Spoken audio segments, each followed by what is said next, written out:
We have everybody's attention. Thank you.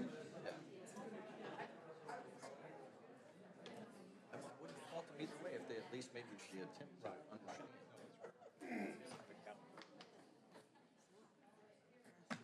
Who is that still talking back there? Hey, Chris. It was Chelsea. If y'all please stand. Tonight's invocation is going to be led by Mayor Pro Tem John Ellisor. Remain standing after he speaks, and we will do the pledges. Thank you. Please join me. Heavenly Father, we thank you for today. We appreciate seasons. We thank you for spring and the beauty of it and the freshness of the air and the leaves coming out in their vivid greens.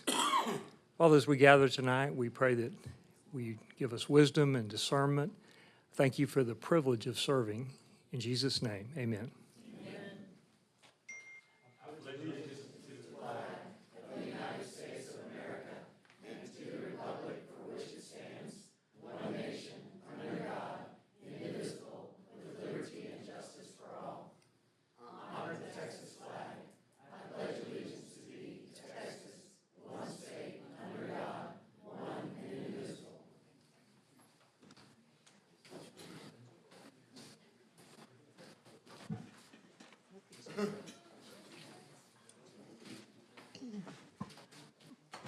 No second graders.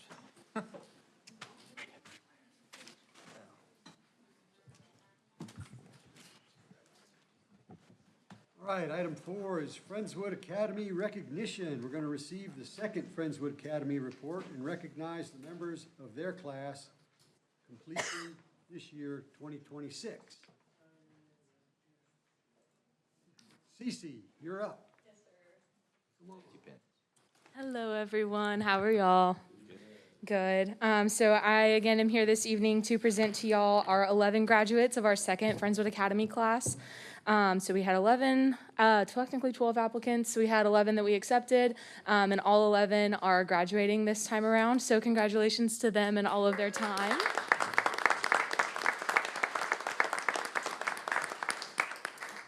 So I can go ahead and go through and give all the certificates, right, Raquel, or do you want me to go through the presentation? Okay. So let's do presentation real quick. So again, for those of you who don't know, Friendswood Academy is an 8-week program that allows Friendswood residents that are adults the opportunity to come in and learn about each and every department within the city. They even have a chance to chat with IT and HR. So some departments have their own week, like emergency management, PD, Parks and Rec, and a couple of others, Public Works, and then other departments are coupled up, just kind of as we see fit, which makes the most sense to be together to make the information flow the best. So timeline-wise for planning this year, applications open November 1st of 2025. Applications closed in January of this year. We extended it a little bit to try and increase participation, which was successful. Our first class began the first Tuesday in February. These were all Tuesday classes from 6 to 8 p.m. where dinner was provided. And this is our schedule. So our first week, we got to visit city manager, city secretary, and city attorney's offices. Our second week, we were at Public Works. Third week, utility billing, finance, HR, and IT. Week 4, emergency services. 5 was library, communications, and municipal court. 6, police department. 7, parks and rec. And last but not least, we had engineering, community development, and GIS our 8th week. And these are our graduating participants. So once again, I just wanted to take the time to say thank you, to let us continue this program. I think it's been very successful so far. I've received a lot of great feedback from not only participants, but also staff involvement as well. Everybody seems to be very excited and thankful and everything about it, and I have a passion for it, so thank you again. And so without further ado, if there's no questions, any questions about anything? Alrighty, then we can go ahead and recognize our graduating participants. So first, I have James Box.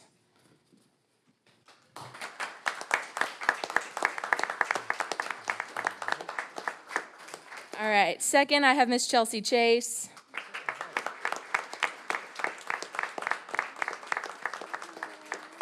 Thank you.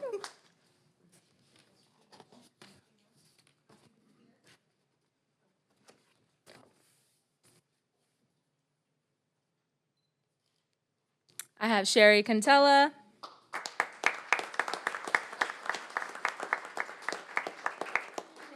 Thank you. Yeah, we can.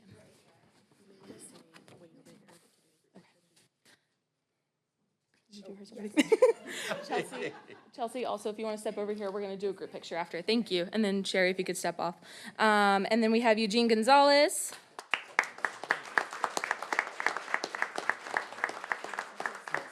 Thank you.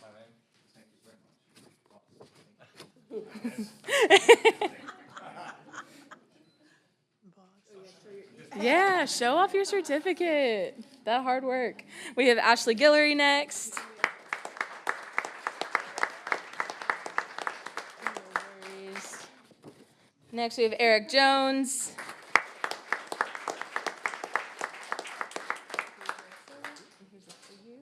Thank you.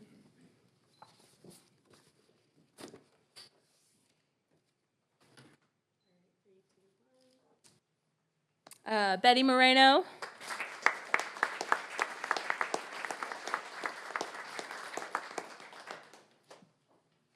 Thank you.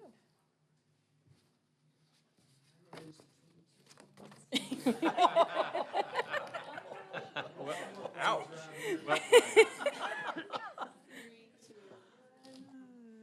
Chris Scarpa.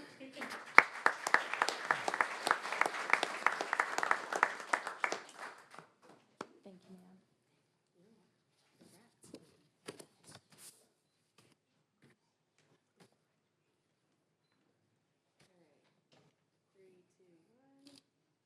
Amanda Shoby.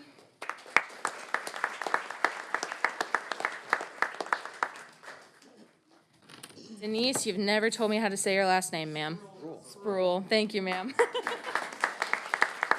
Thank you.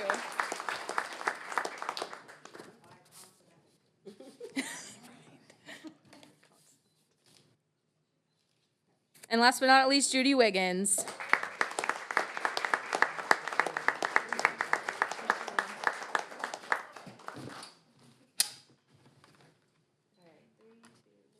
Okay, and then if all of y'all want to come up front, and then council, if you want to get behind them, we can get a picture. So, see someone who included as well. Yeah, and put our microphones down, maybe.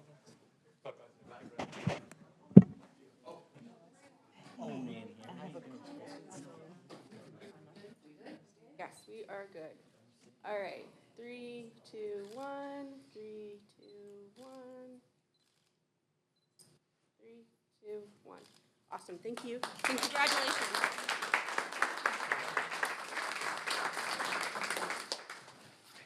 Thank you. Thank you. Thanks again, CC. Thank you. Thank you. No, we're on. It's totally possible. Anything bad about anything? We're actually supposed to take a recess now and celebrate for a couple minutes outside, so let's do that with our graduate. Let's come back, though, pretty quick, about 6:45 back here. And Restart. congratulations, everybody. no. Congrats. 5:45. 5:45. Oh, yeah, a little recess. Yeah, that's. Round them up, JT, if there's anybody out there that wants to come in.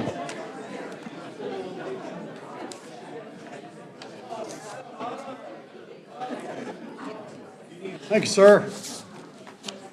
And it is 5:48 PM, and we're now reconvening our meeting.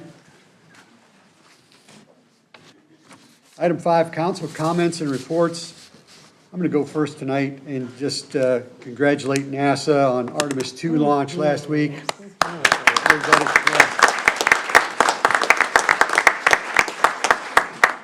No, we had 2 Friendswoodians of the 4 astronauts on that mission, 2 people, Jeremy Hansen and Reed Wiseman, both live here in Friendswood, very proud of that. And I made a note to myself, Jeremy Hansen was the 645th human to orbit the Earth. The most recent one to orbit the Earth, the other 3 had orbited the Earth before on previous missions, so this was Jeremy's first mission. 645 humans have orbited the Earth, so pretty cool. Anybody else want to go after that?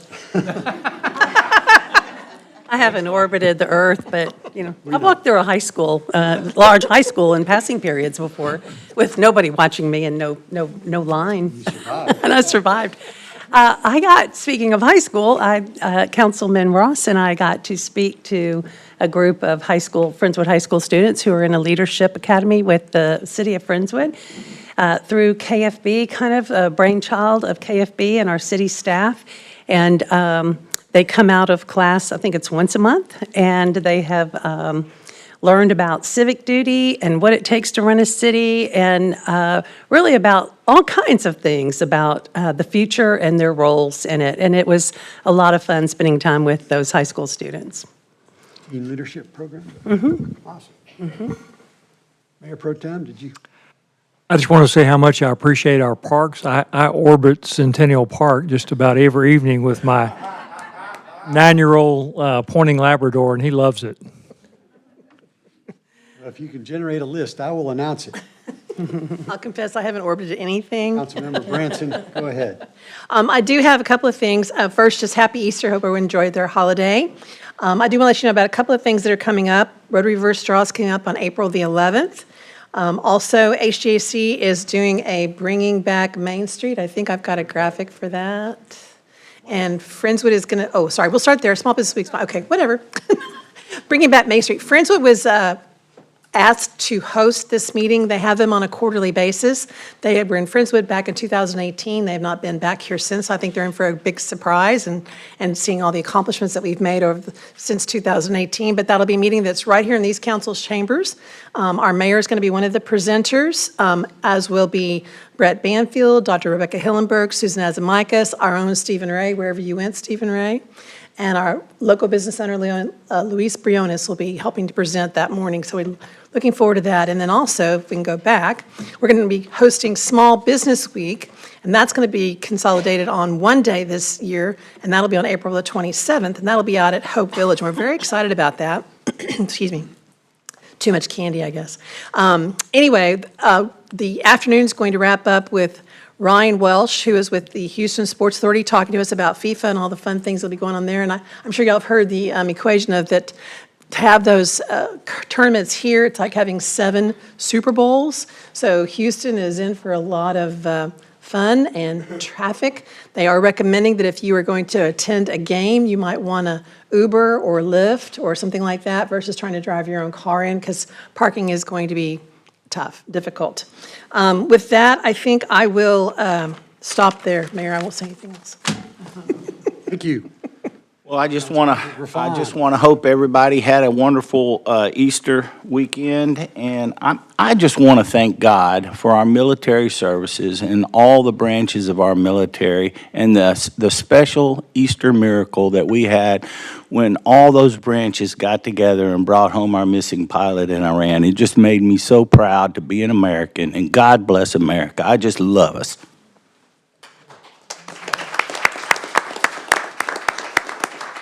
Okay, Robert, that's between you and Mike, that's hard to follow. But I did attend recently, with several of you that are in here as well, the Touch a Truck event. And I just wanted to say thank you to all the people that helped make that such a success. It seemed to be well received by everybody. The ever popular Keep Friendswood Beautiful and Parks and Rec Spring Sparkle is coming up this Saturday. And I think we'll hear a little bit more about that, more details about that. But if anybody has shredding or electronics or things that they're looking to dispose of, take a look at that. It's always a very popular event, and I'll see you there.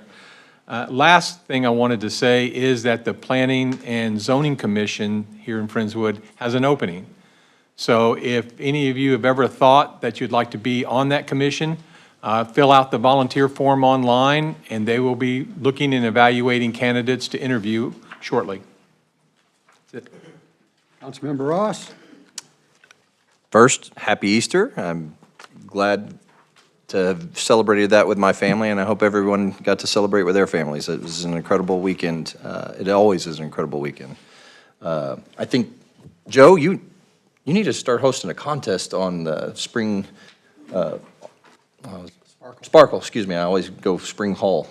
Spring Sparkle for how many pounds of whatever they can bring in, start getting it where there's competitions. I love competitions. So the teen leadership, thank you. That was an incredible day. Just watching Councilmember Hanks interact with those children, because other than my children, I don't interact with a lot of kids, and maybe even I coach a lot of kids, but the way she interacted and made them answer questions and brought their thoughts out, I thought that was an incredible day for them, and I thought that was really great leadership she showed working with them. I really encourage them to almost take this a step further and try to make themselves some kind of formal council or committee interacting with the city as far as recommending, the future, because I don't want to say we're old up here, but we're on the far side of that, and I want more interaction with the young in our city. I think, as you know, they're our future. Last thing, e-bikes. I've been talking about it for months, and we've had some of our first injuries. I really encourage us to develop some policies at the city and continue the education program that the police department already has. Parents have to be aware that these things are dangerous. It is obvious at this point. It is manifesting on our streets, and on our sidewalks, and on private property. So, unfortunately, a good thing can turn bad. So, please be mindful, if you're a parent, that your e-bikes have rules. Thank you. Thank you. We have a chance to talk a little bit about more e-bikes here. Coming up. So moving on, item 6, public comment. To comply with the provisions of the Texas Open Meetings Act, City Council may not deliberate any item not listed on the agenda. As such, the City Council will listen to public comment and may, 1, refer the item to City Management for further action, or 2, direct staff to place an item on a future agenda. During public comment, public shall comply with Council's rules of decorum. Everyone desiring to present comments should have completed public hearing comment card in the foyer and submitted it to City Secretary at the podium. Each participant shall give his or her name and address in order to provide a proper record. The rules allow each person 3 minutes to present information. I encourage everyone to be as brief and to the point as possible. Santos Venegas.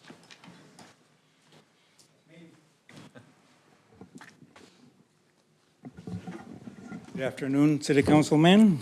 Joe, Sally, thank you for coming out this last weekend. Appreciate that. I wanted to talk about the Eagles Point subdivision, but before I do that, I want to invite everybody to a National Day of Prayer, May 7th. It's a Thursday. It's 12 to 1. It takes about 25 volunteers. I know you guys always participate, or some of you. And takes about 25 volunteers to read scripture and say prayer, so you're invited. And also from the Friendswood Community Prayer Breakfast, our next prayer breakfast is April 25th at the Harbor. So, but what I came to talk about was my subdivision, Eagles Point subdivision. We have a fence that we put up about 20 years ago. It's a concrete fence. Since then, we had the Vergara complex that grew up next to us, which is where Chick-fil-A is. I'm the first subdivision on the other side of Leisure Lane, and we have this fence that's 6 foot tall that became inadequate with the amount of height that the Chick-fil-A complex has. It's about 8 feet, 6 to 8 feet higher, and we lost all privacy. We get a lot of sound pollution and light pollution. So I know that the city is not responsible, because Mo told me that already, but I would like to find some other resources. I'm here as a private individual. I don't represent the HOA. I'm just here trying to find resources on how we can circumvent the cost of that fence, because we're a small subdivision, 62 houses. We've put it to vote twice, and twice it's been rejected, and twice we're trying to replace it with a 6-foot fence that won't do us any good. I mean, if you stand on the parking lot of the complex, you can literally see everything in the houses, in the back door of those houses, down to their waist. So it just became inadequate. Then we also had a drainage problem that Rusty and helped me with this weekend as well. There's a lot of water accumulation right there on those dishes, and the fence kind of like starting to do this number where it just lost all rigidity. So that's a secondary problem. And hopefully we'll get that fixed, the drainage anyway, but the fence will still be what it is. Thank you. Thank you, sir. Thank you. Jason Jones. Jason Jones, 1917 Sandy Lake Drive. Since being elected to the GCDD 2 years ago, I've spoken here once, a legacy vote, for those who may remember. Otherwise, I show up, I sit down, and I listen. So the question is fair. Why now? I am here because a line was crossed, not approached, not blurred, crossed. The document in front of you is printed on City of Friendswood letterhead, which means it carries the weight of this body and the trust the public places in it. It also draws on the credibility of those who have served before you and those yet to come. It even invokes NASA in its appeal to authority. And it was used to intervene in a criminal matter. Not policy, not governance, a criminal case. An arrest for aggravated assault with a deadly weapon against a family. This should concern everyone in this room. Because when the authority of this body is used in a situation like that, it raises a simple question. Are we governing or are we choosing sides? Public office is not a tool to advocate for individuals in criminal matters between private citizens. It is not there to be used selectively. It either applies equally or it should not be used at all. So I will ask plainly, what was the justification for issuing this letter? Was this council, the city manager, and city attorney aware it was being sent? And does this body believe it is appropriate to use official city authority to weigh in on a criminal matter involving violent allegations? Further, has this happened before? Has this body ever used its authority in this way? If so, when? And under what standard? Because if the answer is yes, the public deserves to understand exactly how and why. And if the answer is no, then a line has been crossed. That demands more than silence. It demands a standard, clearly defined, so this never happens again. This isn't about personalities, and it isn't about politics. It's about whether the authority entrusted to this body is used with discipline, neutrality, and integrity. Because once that line is crossed, it doesn't just impact one situation. It puts a shadow over every decision that follows. If this is acceptable, then say so clearly. And if it is not, then fix it. Because silence is its own answer, and that is unacceptable. Kevin Holland. Good evening, everybody. Good evening. Good evening. He is risen. Indeed, he is. Indeed. Hey, I want to thank you all for your volunteerism, your time here, everything you guys do. You show up to events, you interact with the community. It takes a lot of time, and I want to make sure everybody knows it, and I thank you individually and collectively. I'm a supporter of the FFA barn, our parks, and our drainage. I believe we should all work together. A couple months ago, I came and asked for a call to action to open up Baker Road. I'm running for Drainage District Position 3 to finish that call of action. Vote for Kevin Holland, April 20th. Thank you very much. Thank you. Rusty Burkett.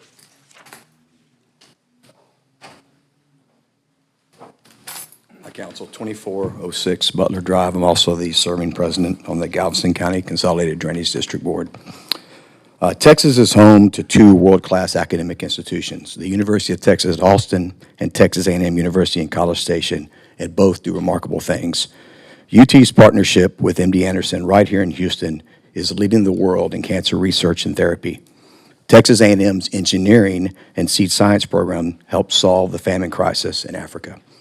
And now Texas A&M is building a $200 million lunar laboratory to help NASA develop long-term habitation of the surface of the moon and Mars. But what matters most to the people in this room today is what Texas A&M Galveston is doing right here in our own county. Their Institute for Disaster Resilience Texas, the IDRT, is a world-leading floodplain mitigation and research center. Early in my tenure, David Johnson and I went directly to the U.S. Army Corps of Engineers office in Galveston. We sat down with them. We crawled through federal grants. We asked the hard questions about what parameters would be required to move forward on a conveyance project on Clear Creek, which is a long-term Army Corps initiative. Working alongside Dr. Sam Brody, Dr. Nick Hoskins, and Dr. Andrew Wan at Texas A&M's IDR Galveston, we have developed an improved long-range solution increasing hydrology and conveyance capacity along the Clear Creek watershed to move water efficiently into Galveston Bay. This is how we finally solve major flooding that has devastated Friendswood and Galveston County for generations. And yet, we are fighting resistance. Small-minded opposition from people unwilling to think big enough to match the size of the problem. People who would rather hold back real solutions than get out of the old ways that have failed this community time and time again. So let's be clear. We believe this approach is the only path forward to protect our property tax base and ensure that 30 to 40% of Friendswood continues to survive the storms that will come. It is unfortunate that we are this late in charting this course, but we are on it now, and we will not stop. In the meantime, we will squeeze every ounce of performance out of our existing district infrastructure, maintaining our waterways, tributaries, and creeks at peak operational capacity for the citizens who depend on them. We will continue our low-tax approach. We will continue to pursue results, and we will not quit until the community is protected, which brings me to my final point. Quit is exactly what we will not do. Unfortunately, it appears to be the preferred strategy of my opponents and the candidates running for this office. They have quitting down to an art form, and they call it serving the citizens. I'm just going to call it what it is, laying down the job, abandoning the people who trusted you to fight for them. Quitting on the citizens of Friendswood and Galveston County is not a strategy. It's not leadership. It's weak and an abdication of duty. The voters of this district deserve far better. Thank you. Lindsay French.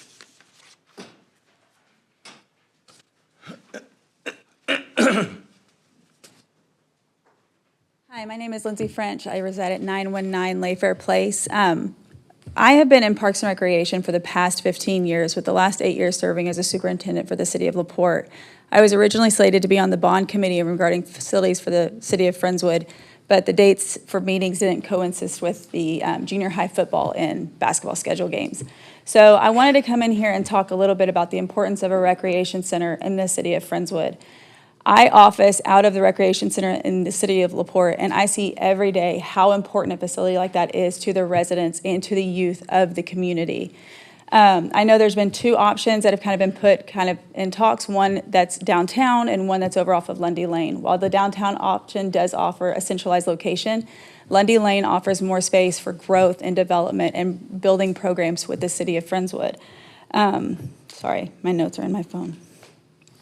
Right now, the gym space in Friendswood is practically non-existent. If you want gym space in Friendswood, you have to go to Alvin or Webster, and that's renting a gym to play. Right now, the only facilities that kids or adults have to play basketball or pickleball or anything are outdoors, which is great in weather days like today. Basketball is a winter sport, but in the winter, we're asking the kids to go out in the freezing temperatures to go play. There's no options for kids to go and have recreational activities. Summer camps in Friendswood, I'm extremely passionate about. It's probably the most stressful day of the year, 10 a.m. on summer camp registration day, because it sells out within seconds. My kids live and die for summer camp in the city of Friendswood. Before I even register them, 2 of them are already talking about what they're going to do on the very first day and how they're going to play Foursquare and everything like that. And right now, they have maxed out at the hangar. A recreation center would offer more space for them to grow that program for the community. I'm a working mom, and not only is it something that my kids want to do, but it's something I need for them during the summer when they're not at school. The recreation center would also provide so much for the seniors of the community. It would help them to continue to stay active in a safe place, play pickleball, work out, congregate together outside of just the senior center here. I know it's very active here, but it gives them another opportunity to go.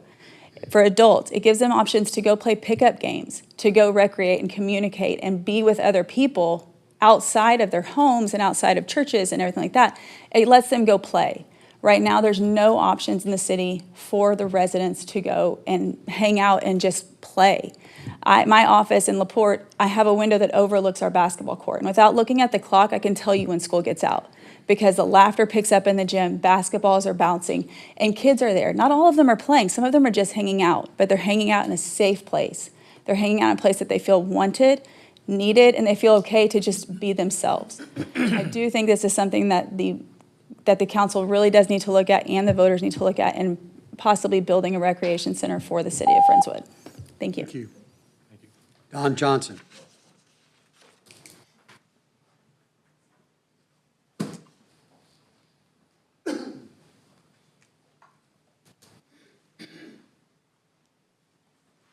Thank you very much. My name's Don Johnson. I live at 810 Myrtlewood, and I have been very involved for the last, I guess, 2 decades in trying to do something about flood reduction in the city of Friendswood and somehow improving the flow of waters down Clear Creek.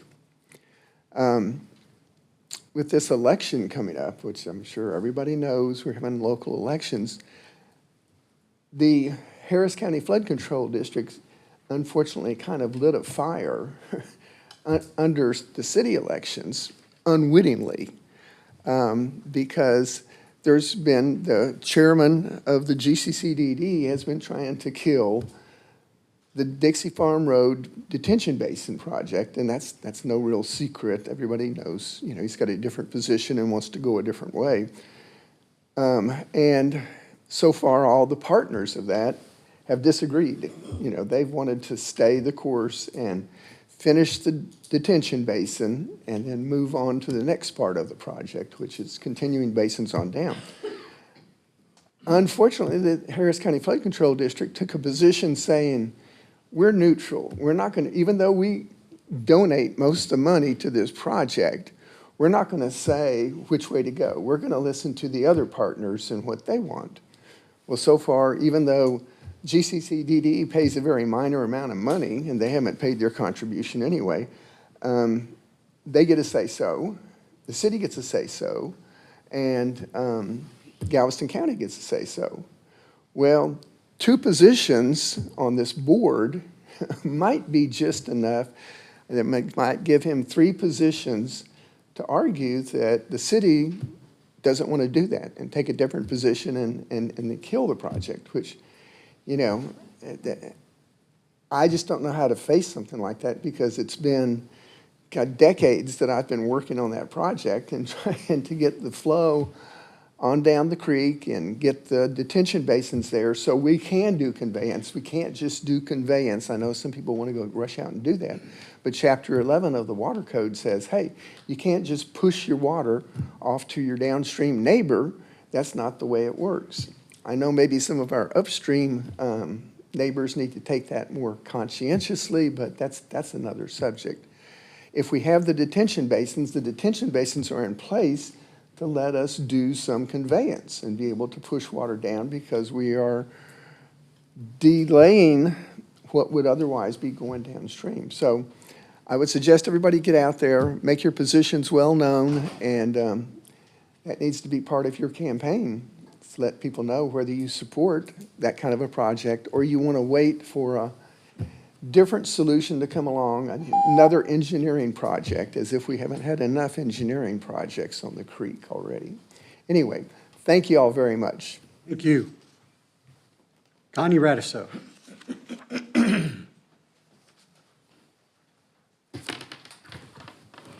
Hello. Connie Radiso, 5327 Apple Blossom. I am on the Harris County side, and a lot of times I'm asked why I'm in the conversations or interested in the election with the drainage district. Among other reasons, the most obvious is because floodwaters don't care which side of the creek you're on. After Harvey, Phil and I attended several local and regional flood mitigation meetings. We also served on the Flood Bond Committee. We heard experts say that we had so much water come through Friendswood, it would take a Clear Lake 2 to hold it all. We heard there's not enough land in Friendswood to hold all of that water. We heard ideas of desnagging, desilting, and straightening. We discussed terracing and shelving. We saw presentations on underground tunnels, pumps, and dikes. We knew we had to get the water out. Since then, we've watched hole after hole being dug. at various locations along the creek. We were told these were credits that we needed before we qualified for the big projects. These holes are not effective in the multi-day rain events that fill and destroy our homes, ruin or set us back financially, breaks us or reveals our strengths, and becomes a major milestone that marks time of our lives. Pre-Harvey, post-Harvey, pre-Alicia, post-Alicia, pre-Claudette, post-Claudette. All of these have happened in my lifetime. These holes were not built for 500 and 1,000-year flood events that devastate our community. It is a waste of taxpayer money and the path the old GCCDD wants to take you back down. They put us in a bowl. What did they do with all of this dirt? They used it to build up flood elevations for future commercial and residential developments, using your drainage district taxes and Harris County flood control taxes, your Galveston County taxes, my Harris County taxes, our City of Friendswood taxes, and our state and federal taxes, using your tax money and mine to build up the land around us. Pick a direction, any direction. The old guard did this. They filled those low-lying areas with anywhere from 5 to 10 or so feet of dirt from credits for flood mitigation. How backwards is that? We have the South Bend Brio Superfund detention site, the FM 1959. We have dirt on the west side of 45, midline going in from Bay Area to 528, City Center at Clear Creek at 528 in Blackhawk. We have Friendswood Parkway, Wilderness Trails, Grand Parkway, sooner than you think, and despite multiple votes against it. And then there is West League City. Your GCCDD tax money, and I mean Friendswood, because this West League City land was majority unpopulated farmland. Your tax money filled those fields that once held water, cleared those trees that once soaked up the water, and brought that land up to a buildable elevation. If it was a joint project, then it was my tax money too. Never mind the existing neighborhoods, we've got credits. Friendswood is surrounded by, or soon, very soon to be totally surrounded by, elevated land and more concrete, while we hold credits and everybody's rainwater. We are at a critical time. We have to choose the right path, and I feel that is the current GCCDD path. Get the water out. Thank you. Thank you. Jim Gibson.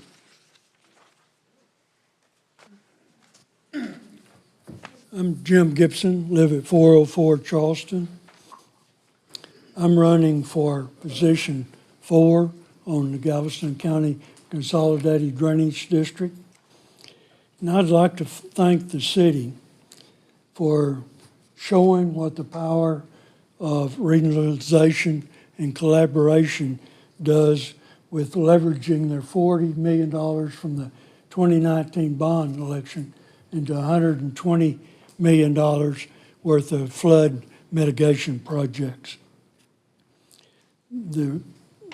Y'all partnered with local, state, and federal agencies, and I think that's the way a regional concept should go, is water doesn't just stay on one side of the creek, it goes on both sides.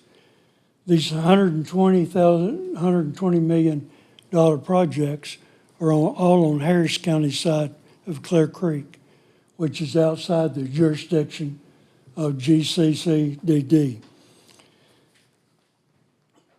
It's estimated that the projects will lower the floodwater a foot in a 100-year storm. That's a good start, but we have a lot more to go. And I want to thank y'all for working on flood control. Thank you. All right, moving on, item 7, proclamation. Present a proclamation designating the month of April as Fair Housing Month in the city of Friendswood. I have done that with this proclamation. Item 8, special recognitions and acknowledgements. Present the City of Friendswood 5-Star Spirit Award for the fourth quarter of 2025 to Officer Jason Ives in the Police Department. Thank you, Mr. Mayor. The fourth quarter recipient, as you mentioned, is Officer Ives. I believe this is his second 5-Star Spirit Award. It's related to some actions that took place this past fall in between some football games at Centennial, and an emergency medical situation transpired. Officer Ives responded immediately both phoning in assistance from EMS as well as sprinting to the individual and rendering aid in the meantime. His heroics were relayed to us through social media, just a random post that someone happened to see on a random page and forwarded it over to me. But as always, we thank Officer Ives and others in their efforts, and we'd like to present you with the 5-Star Spirit Award.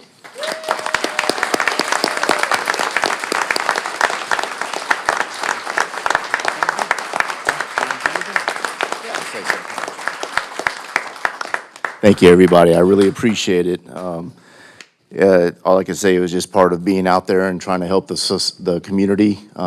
It was a lady in need, and luckily somebody recognized that, came to me and just said, hey, we need help. 52 years old, I know I can run that fast, but I felt it later, so I really appreciate it. Thank you all very much.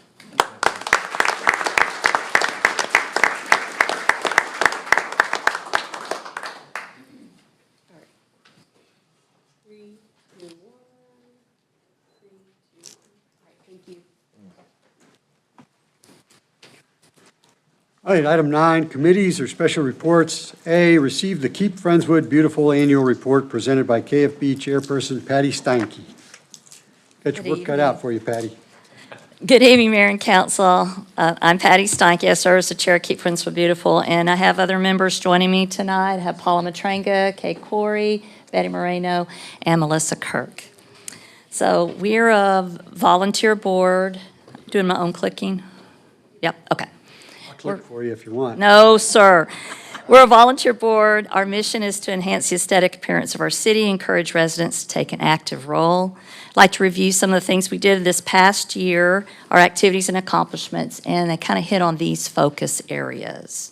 So we're going to start with last April. We had our second annual Pollinators in the Park event. Mayor came out and welcomed our Girl Scouts. There were 70 Scouts, leaders, and parents. They came to Stevenson Park to learn about pollinators and do other educational events. We highlighted our fairies and trolls in Stevenson Park at that time. We're having our third annual event for Pollinators in the Park on April 25th. So, as Councilman Matranga mentioned, we do have Spring Sparkle coming up on April 11th. These are our stats from last year's Spring Sparkle. So you can see we had lots and lots of participants, and we had a great car count, and lots of things were collected. So last year, we had an FISD Day of Service that I want to highlight, but today was also FISD Day of Service, so I can't wait for a year from now to tell you how big it was this year. But last year on the FISD Day of Service, it was raining. And so the Wranglerettes did come to Westwood Elementary. They did a lot of painting. You can see in that first picture. And a huge group showed up to help the kids, and we were working on the Outdoor Learning Center. Our activities in Stevenson Park were postponed, and Love Here Friendswood rescheduled, and you can see kids came as young as 5 years old and did litter cleanup. And they also worked at the Butterfly Landing bed and did native plant plantings that day. That was Love Here Friendswood. In May, the Heritage Gardeners and KFB hosted 48 fourth graders from FISD for lessons on native plants, bees, earthworms, butterflies, composting, and general gardening. They visited Briscoe Gardens and then visited our own pollinator garden here in Stevenson Park. Our photo contest last year was very successful. The theme was Community Spirit. Take a look at those winners. We awarded the winners in June at one of the concerts in the park, and the winners on the screen received gift cards from local businesses. This year, our theme is Friendswood architecture. So if you're a photographer, get out and take some great photos of our Friendswood architecture. Jumping to July, KFB sponsored Movie in the Park, which was Wild Robot, and we enjoyed a cool evening at Stevenson Park's pool. Also in July, we had an activity at the 4th of July events at Stevenson Park. If you look closely, you can see some of our KFB members there and our Fish Me from the River activity. And I want to highlight that activity. It was big last year. We did it 6 different times. And it's an activity that teaches kids about the effect of litter in the waterways and about watersheds. In August, we attended the first Figgy Triathlon, and also the Chara Back to School Open House. Now, Figgy was at the triathlon where it greeted 100 runners, plus many members of the council. And then at Chara, Figgy greeted 60 families. So Figgy really helps us engage with our community. In September, we saw the completion of the 6 electrical box murals on Friendswood Drive. Just want to show you all those 6. Maybe you haven't seen them. I can't believe that's true. We all have our personal favorites. And we want to thank the group that really did the work here, FEDEC, and we're grateful that they let us form an art committee and help them with the artwork there. In October, Teen Leadership Program launched, and earlier you guys mentioned the Teen Leadership Program. Those are the teens, the 10 Friendswood High School teens that participated in the Teen Leadership Program. Also, in October, we awarded the KFB matching grant to Wedgewood Village HOA. Those funds were used to put in a native plant pollinator garden at the Black Hawk Park. So make sure and stop by and see their beautiful work. Still in October, we installed the Little Ferry Library. That's adjacent to the playground here in Stevenson Park. And volunteers keep that little library stocked with children's books. It's beautiful work. In November, we held Fall Hall. You can see our data up there from Fall Hall, and we had a great turnout. Still in November, in October and November, we participated in the annual Scarecrow Contest. We had a family, the Hunt family, that created this amazing scarecrow, and this scarecrow is made from recycled and reused materials. December brought a refreshed holiday ferry trail that many people enjoyed. Thousands of people visited Stevenson Park during the winter holidays for the lighted Christmas trail and our Santa in the Park. Our holiday programming continues to be very popular.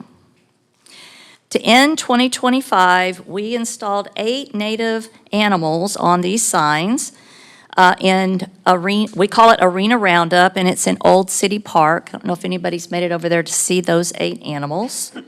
These animals are designed to be fun and educational, and I want to thank city staff, specifically Katie Harris, that helped us with the artwork on that. Moving to January, we've been very busy so far in 2026. Gave away 100 trees at our Friendswood Arbor Day, which is always the 3rd Saturday in January. First come, first serve, and we begin at 8 a.m.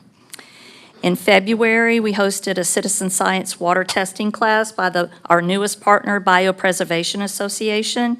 Participants started the class at the library, then we moved over to Lake Friendswood to practice our skills. And I just wanted to comment that I was the only member of the class that is a Friendswood resident. When the other people saw the lake, they thought we were putting something in the lake to make it that color and make it that beautiful. So I had to explain it to them. In February, we also earned Gold Star status from Keep Texwood Beautiful, and this is our 13th year in a row to earn that status.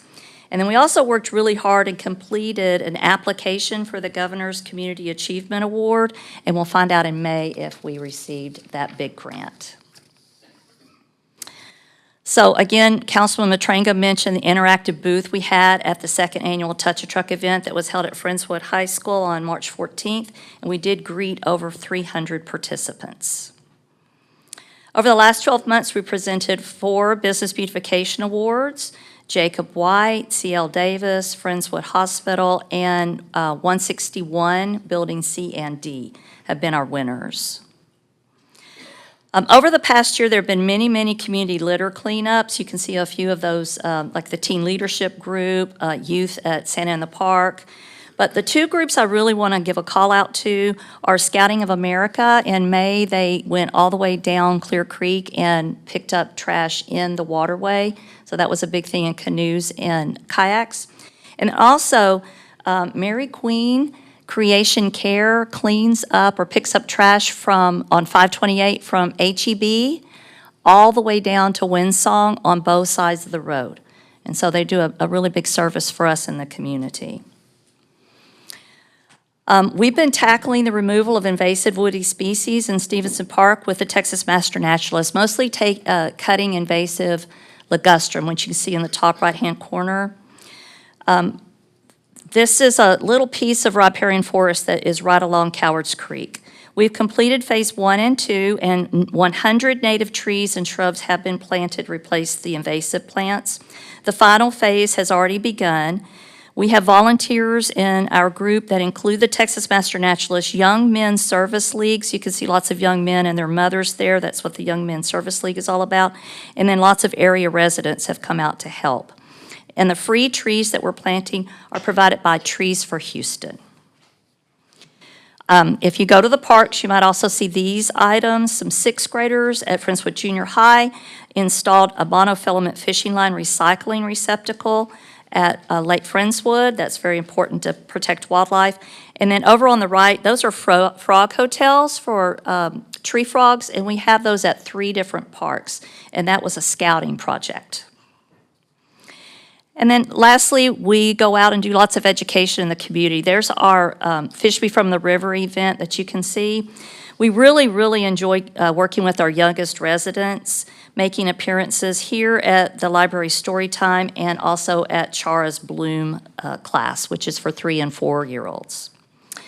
Keep Friendswood Beautiful wants to thank the mayor and council for your continued support. We especially appreciate the hard work, creativity, and professionalism of the Parks and Rec staff. They're all wonderful to work with in the office and all the operations staff too. We also want to appreciate our sponsors and our community partners, and they help us keep Friendswood beautiful. Thank you. Thanks, Patty.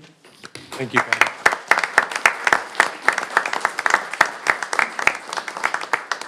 Item 9B, receive the 4th of July Steering Committee Annual Report presented by 4th of July Committee Chairperson Barbara Blanchard.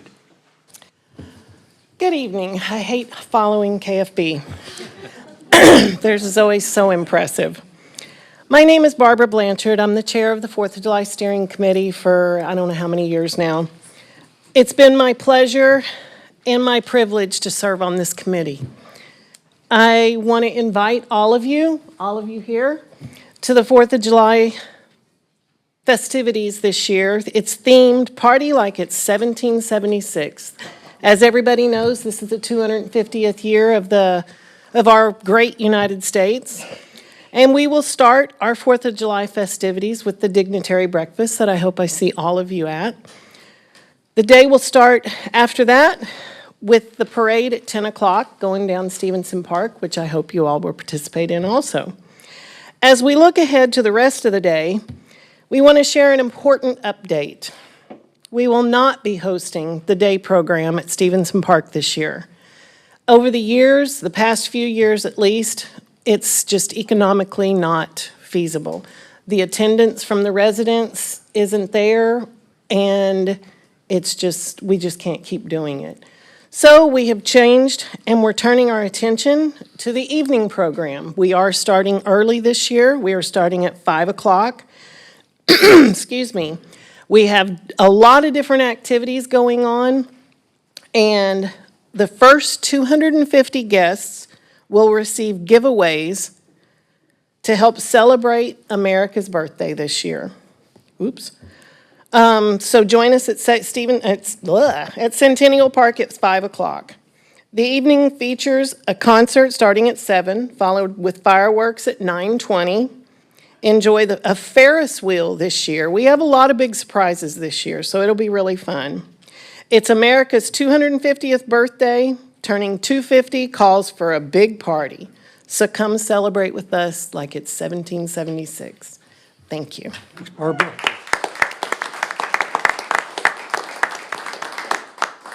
Nine C, receive the Community Development Department's quarterly update presented by Community Development Director Planner Aubrey Harbit. Good evening, Mayor and Council. Just a quick update from CDD. It's been a few months since we were here, but we gave you a comprehensive plan workshop back in October, so that was a little bit of the reason of our absence, but we've been working hard. So just some department updates. Brian Rowan, our building official, I think it was announced a month or two ago, but we're adding his badge to our list of badges. So he obtained the Master Code Professional Certificate from the International Code Council. He is one of 16 people in the U.S. to obtain this certificate in 2026. It is a very limited amount of people across the U.S. that have this certification. It requires a lot of levels of certification and a lot of hours, and he's at school again this week, so he doesn't stop. So as far as community development, we upgraded a part of our software. We're trying to keep up with the changes that are happening with it rather than staying stagnant. So we had to do one upgrade in order to do another one, so that was completed. We held 17 DRC meetings from August to December, and 4 meetings this year from January to now. We, with your help, updated the building code and fire codes, and so those have been effective since March 1st, and that's going well. As far as training, Becky and I attended the land use conference in Austin. Alex and Ruben attended the SEAT conference in El Paso, which is the Code Enforcement Association of Texas, and then Brian obtained his Master Code Professional. Coming soon, we're working on a permitting hub. I'm going to talk about that more here in just a minute. And then we're also working on some options for third-party plan reviews and inspections for city center, and then a third-party consultant for damage assessments in the case that we have another flood or big storm event. I believe our SOP for post-storm now, if we have 250 or more damaged homes, then we have to hire a third party to help us with substantial damage assessments. We're still, I think most of you know, we have received the $250,000 grant from the GLO for the comprehensive plan update. So like I said, we workshopped that back with you in October. So we've continued to work on that project. Since October, we attended the Halloween in the Park event to try and get public input on different things. We had some activities set up to engage the public. We've also had focus group meetings. So we did city staff, city council, planning and zoning commission, and then you all helped us to appoint the advisory committee. So they met in December. They also had a tour in February, and their next meeting is coming up at the end of this month on April 30th. We've had stakeholder meetings with the teen leadership program. I guess they're getting it from all of us because we met with them for the comprehensive plan update as well and got some really good feedback from them. Echoing to the public comment earlier, a recreation center was one of their wish list items. So I think it is important to our youth. We also met with Panhandle property owners. We mailed out, I put X's in there as a placeholder and forgot. We mailed out 90 invitations and had just a handful of attendees. And then we've met with our Emergency Operations Center staff. Part of the grant is to include hazard mitigation items in our study. So we met with them to get some updates on that information. And we also had a workshop with FDEDC. The survey has been up since October. We had just over 300 responses, so we will be closing that. Then our next steps, like I said, is the CPAC meeting will be on April 30th. They're beginning to draft recommendations, and hopefully we'll bring a plan and implementation May, June timeframe, and then a final draft of the plan July or August timeframe. There is a project website that's available on the home page of our city's website. If you click it, there's summaries of all of our meetings. Our consultant does, like you see on the screen, when they get input from the different groups, the more input on one topic, the bigger the word is. So there's a lot of those graphics in all the summaries from the meetings. Our GIS department has a new addressing survey. So this is where I'm going to talk about the permitting hub a little bit more. With going 100% digital on our permitting, we don't have paper applications to hand to people anymore. So we're working on a permitting hub that our GIS department's helping us with. So we'll have a lot of useful tools for people that need to apply for permits. And one of those tools is going to be to request an address. So they have a whole little survey. You can fill out all your information, and it automatically generates an email to our GIS department to request an address. So pretty cool stuff. They've been doing some training. They participated in GIS Day in November, Texas State Library Conference in November, and TDM, which is Texas Department of Emergency Management. They are also working on digitizing and updating information. They have digitized 276 easements since September. We've also filled our GIS tech position. So they'll be beginning training this will be our third GIS employee. So the intent of this position is to assist with more in-field data collection. Once we get them trained up, they'll be doing more like mapping fire hydrants, valves, and stuff like that more accurately with GPS tools. The story map is updated. There's a link on that to that story on the website. We have recently approved 4 of the retail sites in the city center. So there's renderings of those buildings that have been added to the story map. So check that out. Planning and Zoning Commission, we've had 4 meetings so far this year. We've approved the 4 site plans for City Center, a site plan extension and 1 amendment, and 6 plats. And the subcommittees continue to work on ordinances, and the planning subcommittee is working with me on the comprehensive plan update. And that is it. Anybody have any questions? Thank you. Aubrey, in your GIS right now, I looked at it just recently, so if anybody has an interest in projects that are going on in Friendswood, like what's going on here, it's all mapped in there with nice pictures and locations and easy to use, right? Yes, the story map is under the new development projects on the economic development page of the website. But the story map is an Esri tool that's under our GIS umbrella. But it is a map of the city, and if you just scroll, it'll show you pictures of each project that's under construction. I would like to expand that to, we have other projects, significant projects that are going on that are not necessarily new buildings. So I do intend to expand the story map in the near future. Thank you. Thank you. Thanks, Aubrey. Thank you.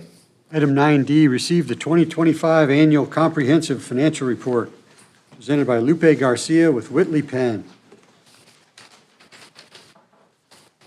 Good to see you again, Lupe. Good evening, Mayor and members of City Council. I'm here tonight to present to you the results of the city's fiscal year 2025 financial statement audit and federal single audit. My presentation will take you through the audit process at a high level. We'll go through the audit results, what our reports state, go through some financial statement highlights, and end with required communications.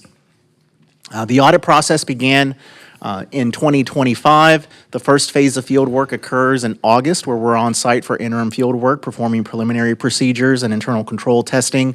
Once the fiscal year is over, management closes the books, prepares schedules for final field work, and that occurred in January. We're now at the point where we've issued our opinion on the financial statements, and the annual comprehensive financial report has been issued.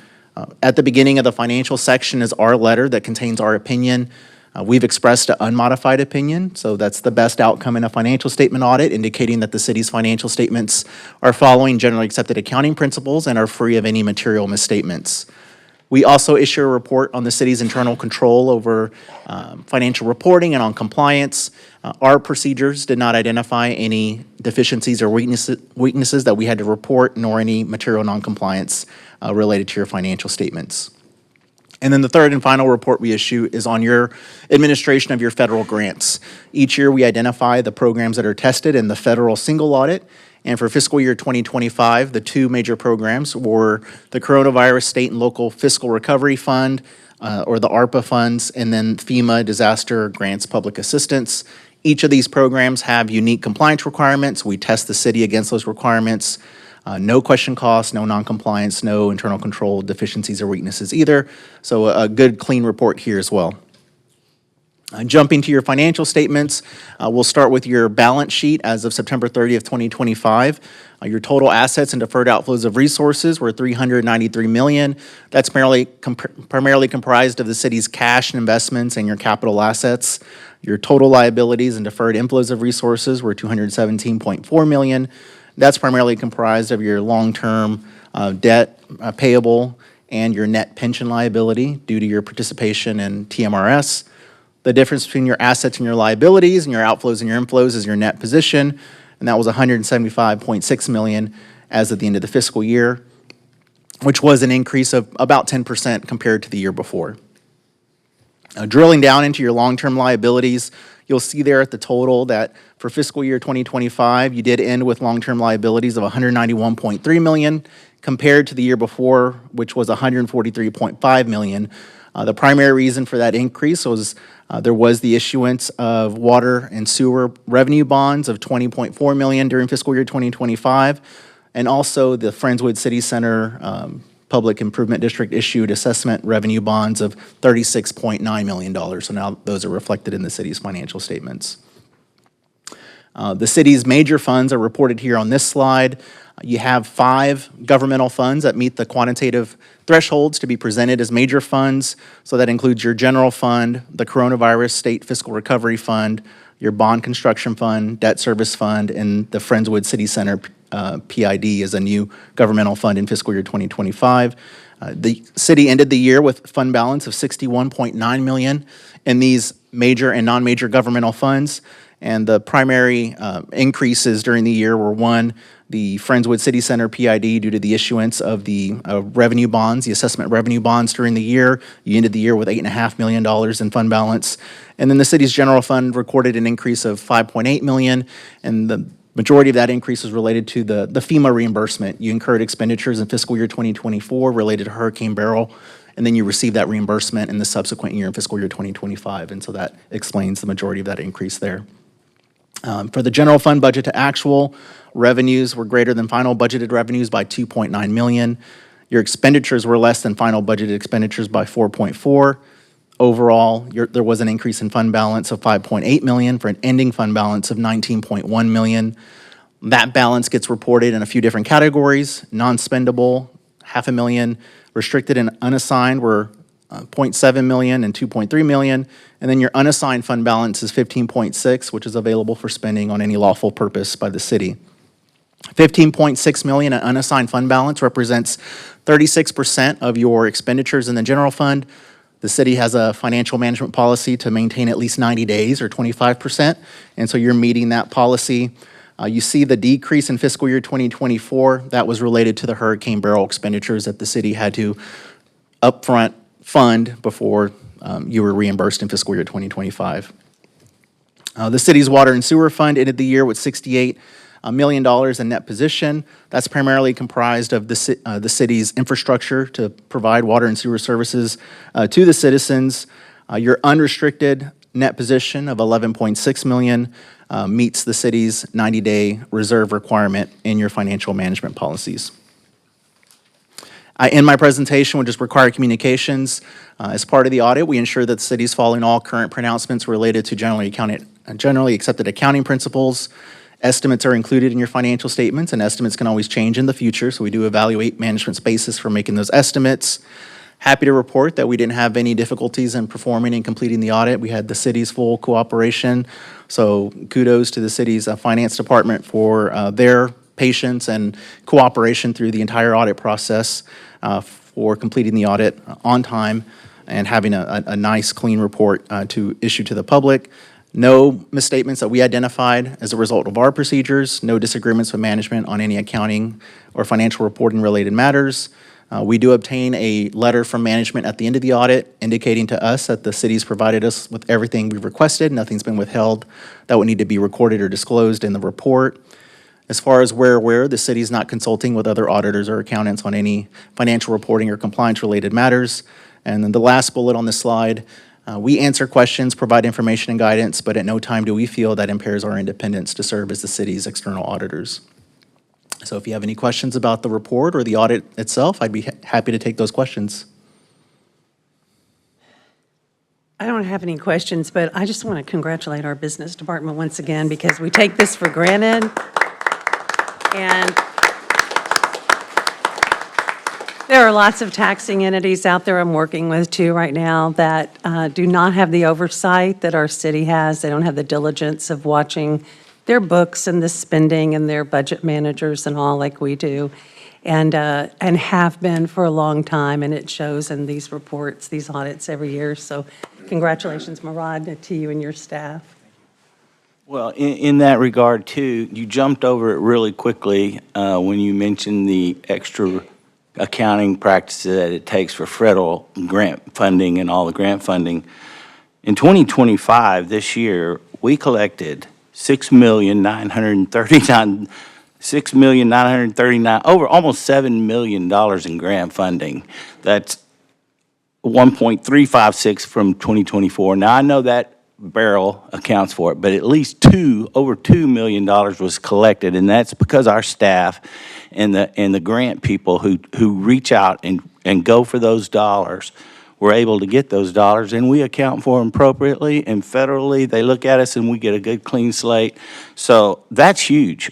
$4.5 million came in more that we don't have to reach into our pockets, our taxpayers' dollars, to try to fund some of these projects that come in from grant funding. So I applaud our staff and even those people that help us with the grant writing, because that's one of the bigger items that I noticed. There were some others, but they're pretty easily identifiable.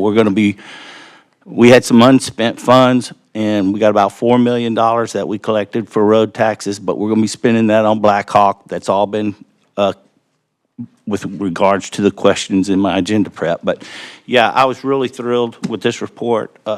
Great job. Thanks, Lupe. Great job. Thank you. All right, moving on, item 10, 10A, discuss safety awareness for e-bike riders. Are you going to introduce this, Councilmember Joe Matranka? Sure, glad to. Kick it off for us. Glad to Yeah, do it. please do. I think like all of us, we keep hearing more and more about incidents with e-bikes and young riders, and maybe we even see a lot more young e-bike riders out there.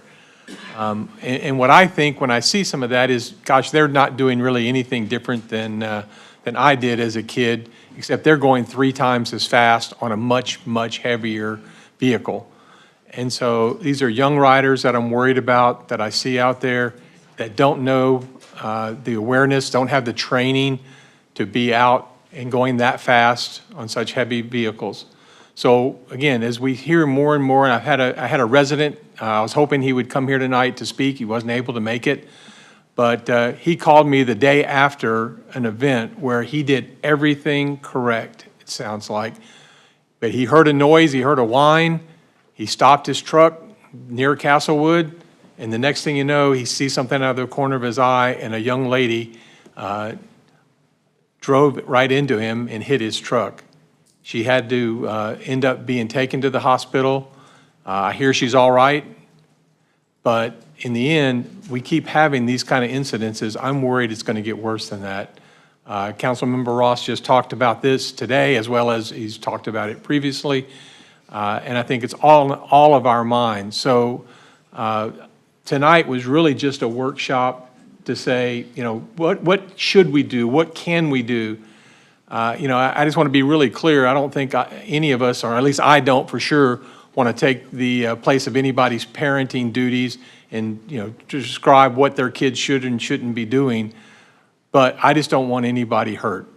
So if there's something we can do of awareness or education as a first step, I think we ought to do that, and that's what we'll be talking about in the workshop tonight. We're not deciding anything tonight. We're just going to talk about it and at least see what the will of the council is on does it make sense to go forward and what directions does it make sense. I know our police department has been publishing information and others, so I think it's just an opportunity to try to get ahead of something before somebody gets seriously hurt. So, Mayor?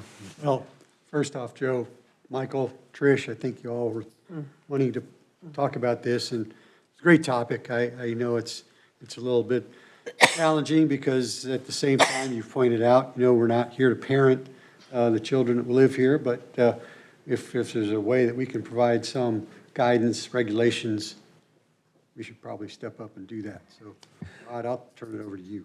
So the situation, as you well know, is not limited to Friendswood. This is something that's happening across the nation. Our police department has been working diligently, as well as our communications and municipal court, to help educate the public on the rules and regulations associated with e-bikes and other motor vehicles that children use on a regular basis. On the previous slide, there were 3 things noted, and we don't necessarily have to go back to it, but basically there's 3 options that are before us. Educating the public.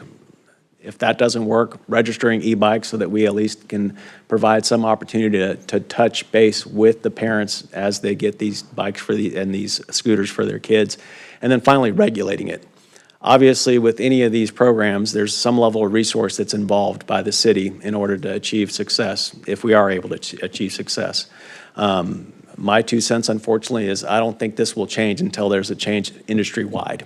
Similar to smoking years back, people smoked regardless of the negative health effects of smoking. It wasn't until the public was educated enough to realize, hey, this causes cancer and potentially I may have to curb my behavior.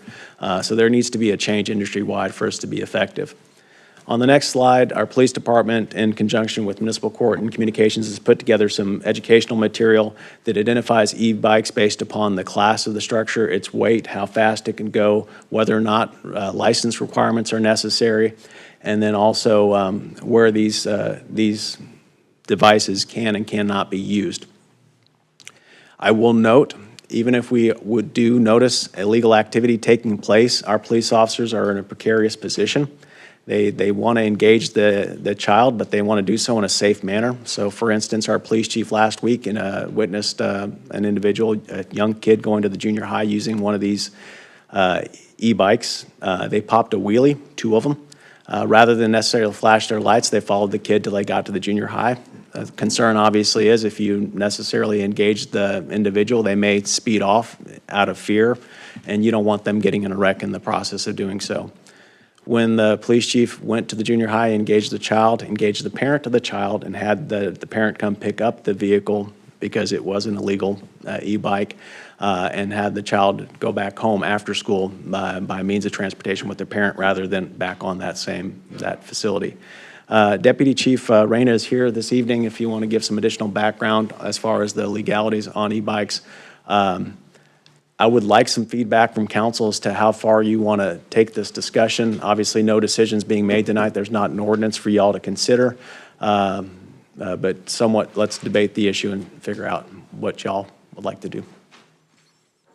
I think education starts with education, right? Whatever we can do to educate our population. I know if I got this spreadsheet right here in front of me in the mail, I think I'd open it and say, what is the city trying to tell me here? A lot of information there. So we might have to back this up with a little more. I guess, Mayor, I don't guess I understand the difference between a Class 3 and a Class 1. These e-bikes are just bicycles with an electric motor on them, right? So they're just bicycles, but these kids are not having to pedal like I used to have to pedal when I was young. They should be pedaling. It'd probably be better for them. Personally, if it's a bicycle, we as those of us driving out there have to understand that bicycles have the right-of-way, and we have to be uber careful, whether it's a bicycle or an e-bike. As someone driving, you have to give them the right-of-way. And I think maybe getting the parents to be parents is what's really necessary here, and I don't really like the thought of a municipality coming down and being the parent for them. I don't want to be there. I don't want to license them. I don't want to be a government that comes down on the parents and tells them they can't ride a bicycle. But I don't know what a Class 3 is. I mean, it apparently can go 28 miles an hour, and it must be different than a Class 1 and a Class 2. I do know that about 3 or 4 years ago, we brought the same situation up with golf carts, and at that time, we said, you know, we really need the warning triangle in the back and turn signals if you're going to be trying to drive out on the roads. And I see kids in golf carts more than I have seen e-bikes. They like to ride the golf carts, but maybe something in that regard. But I don't really see us coming down where I think it is the responsibility of the parent to enforce their kids. I mean, we need to enforce, like, Whatever law. Yeah, I don't know what Class 3 is. And I'll throw this out there. I think what we're seeing as we dive more into this and seeing what is it that they're actually operating, right?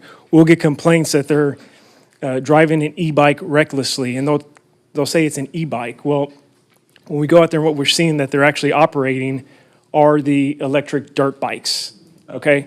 So with that in mind, those are the ones that do not have pedals.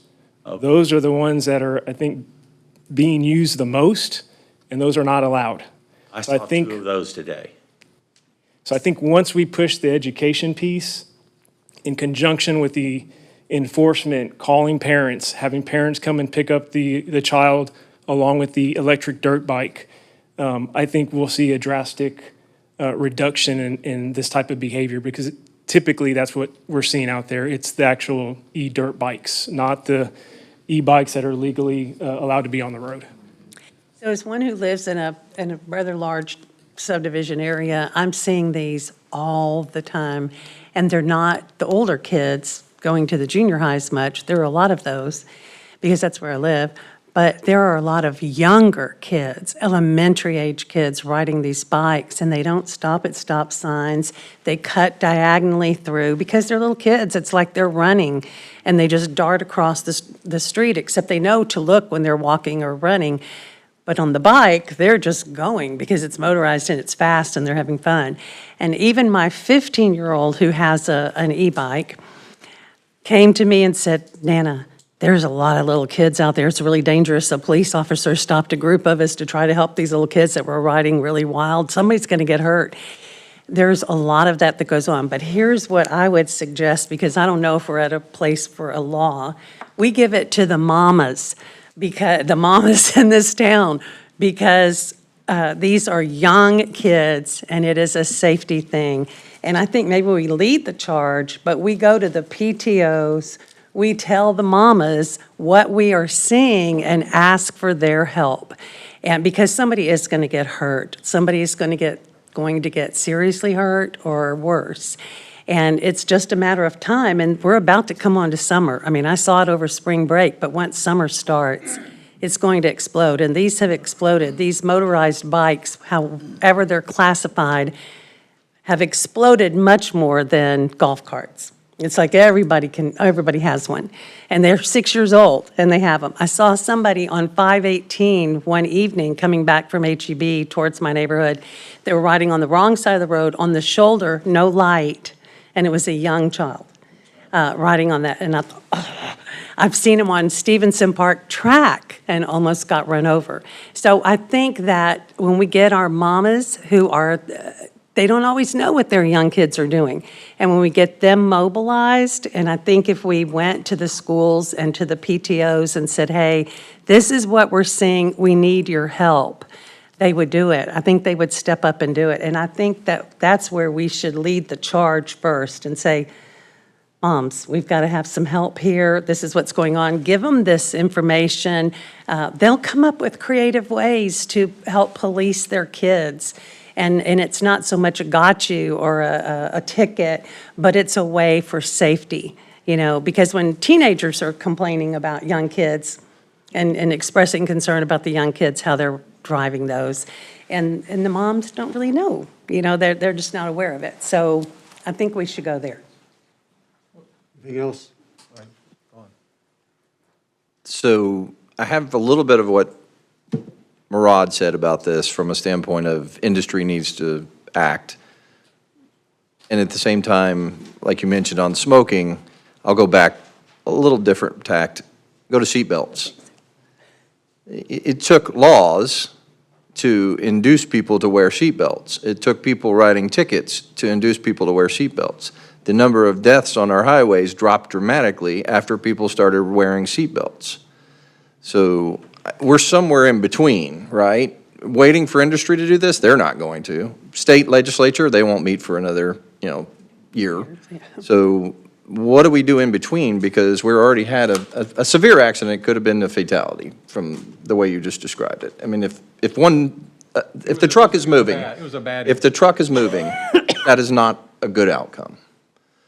And so I have seen, just like Councilmember Hanks said, 7-year-olds riding these at 30 miles an hour on basically Class 3 or better bikes.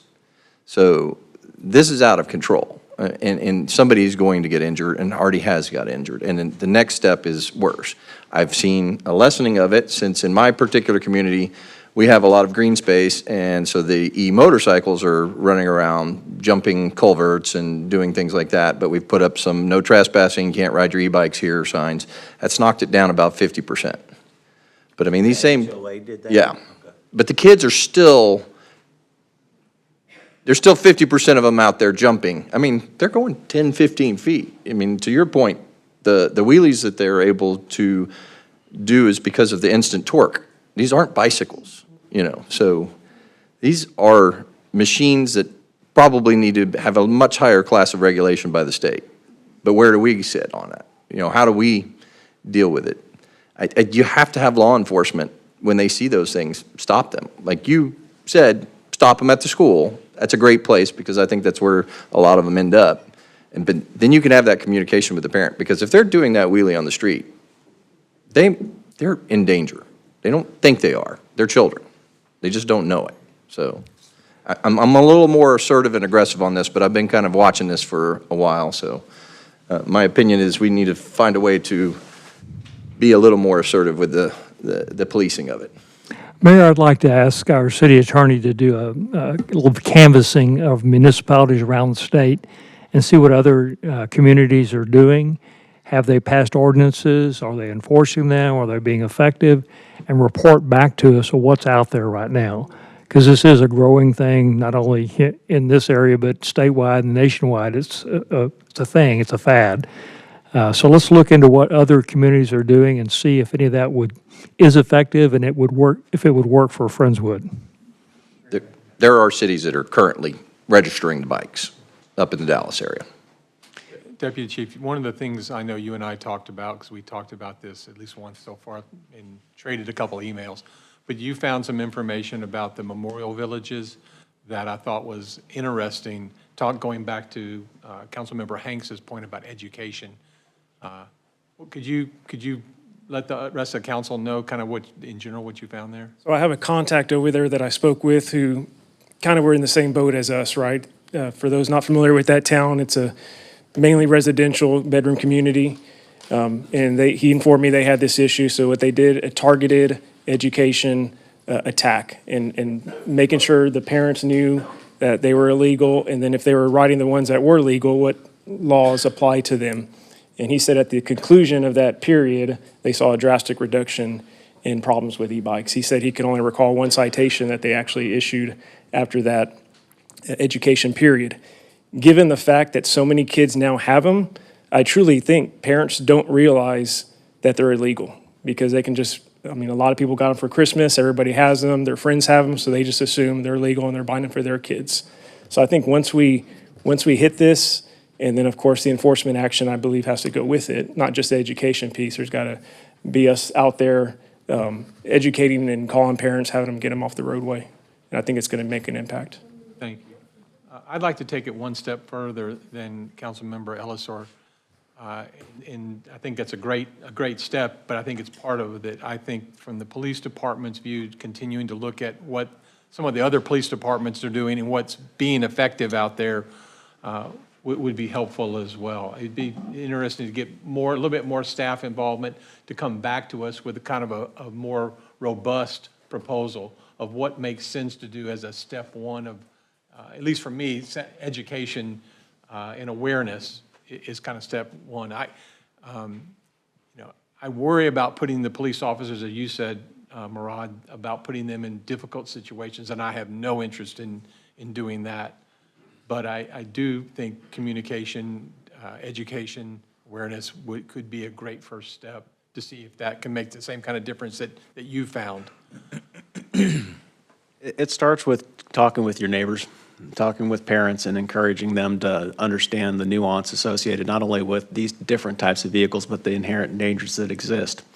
Aside from Councilmember Matranga, I ask, how many of this council have a pet at home?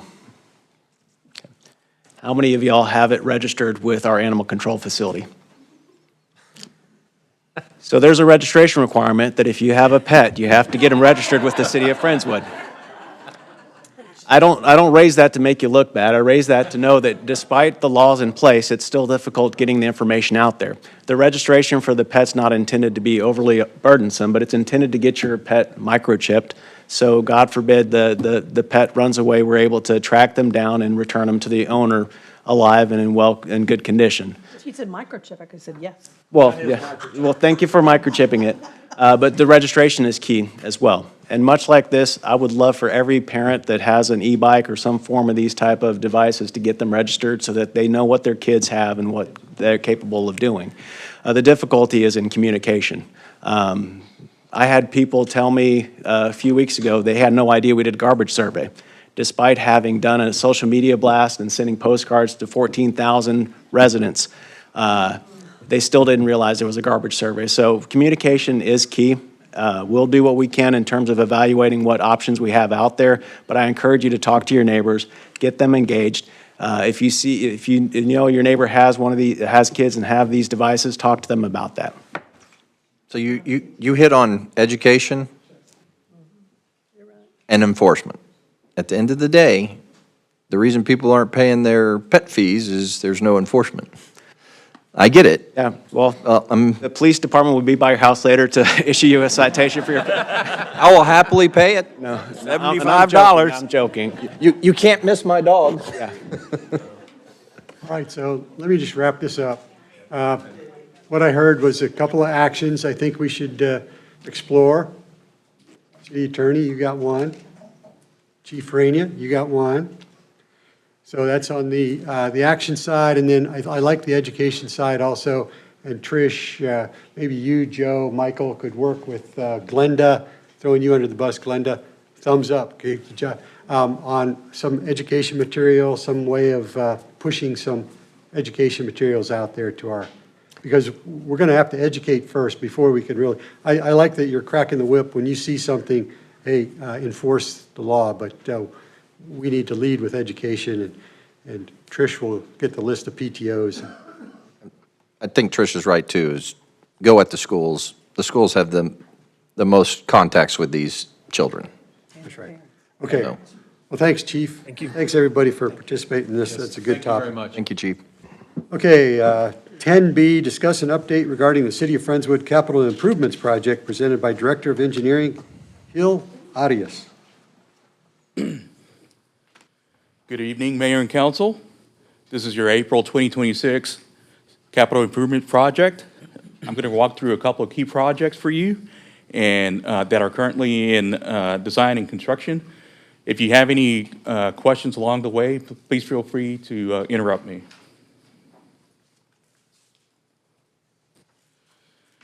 Our first project is the 24-inch water line Phase 2 project.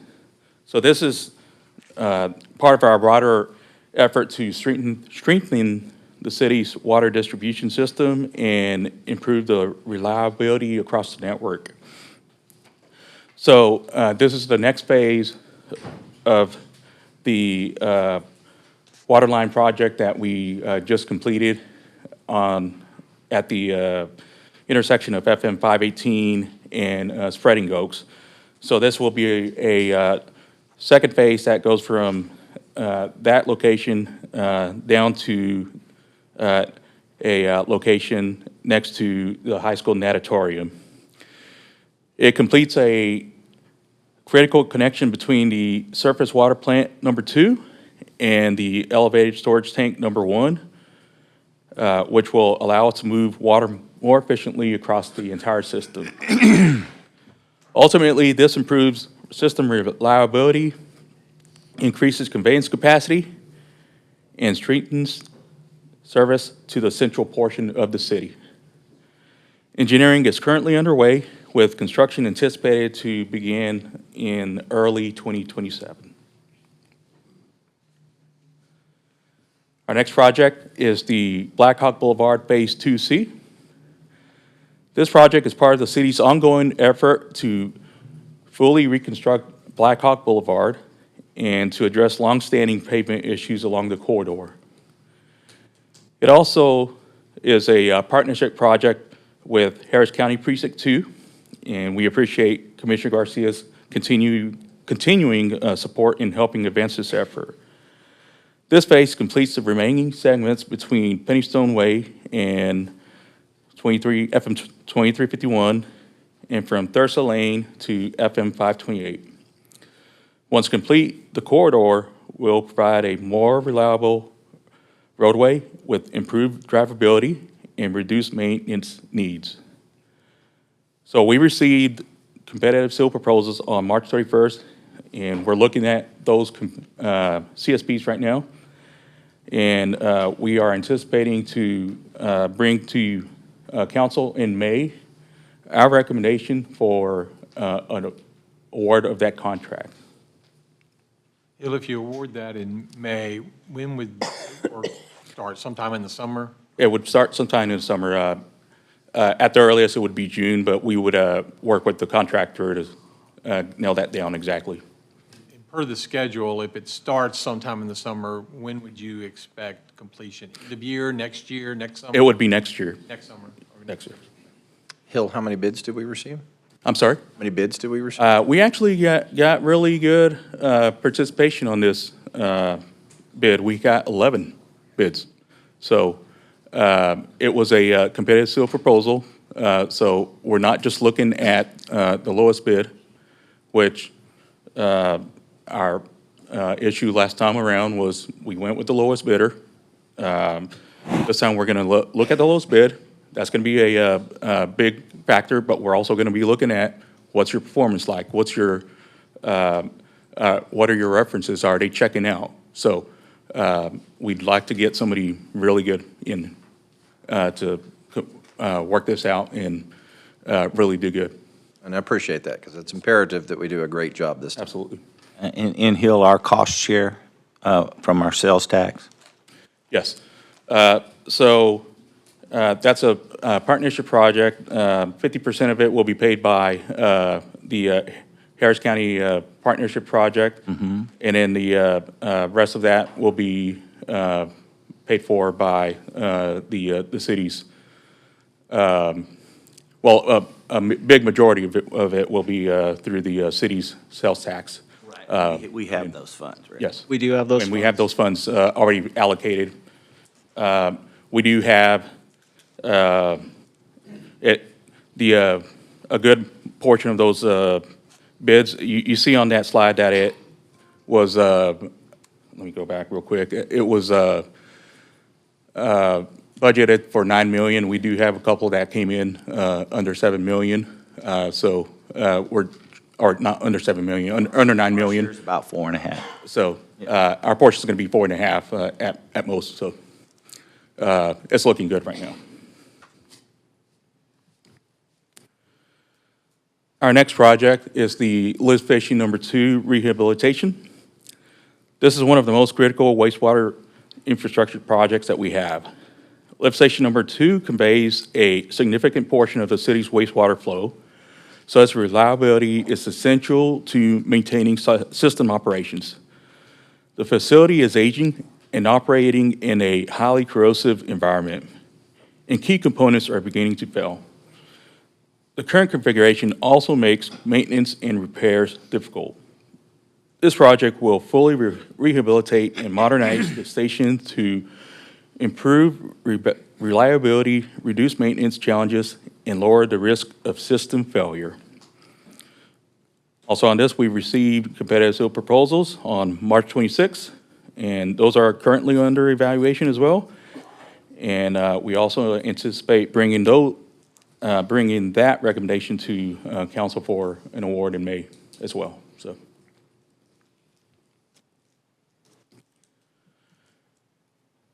The next slide is on the lift station mitigation packages. These are projects that represent the final phases of the city's lift stations mitigation program following Hurricane Harvey.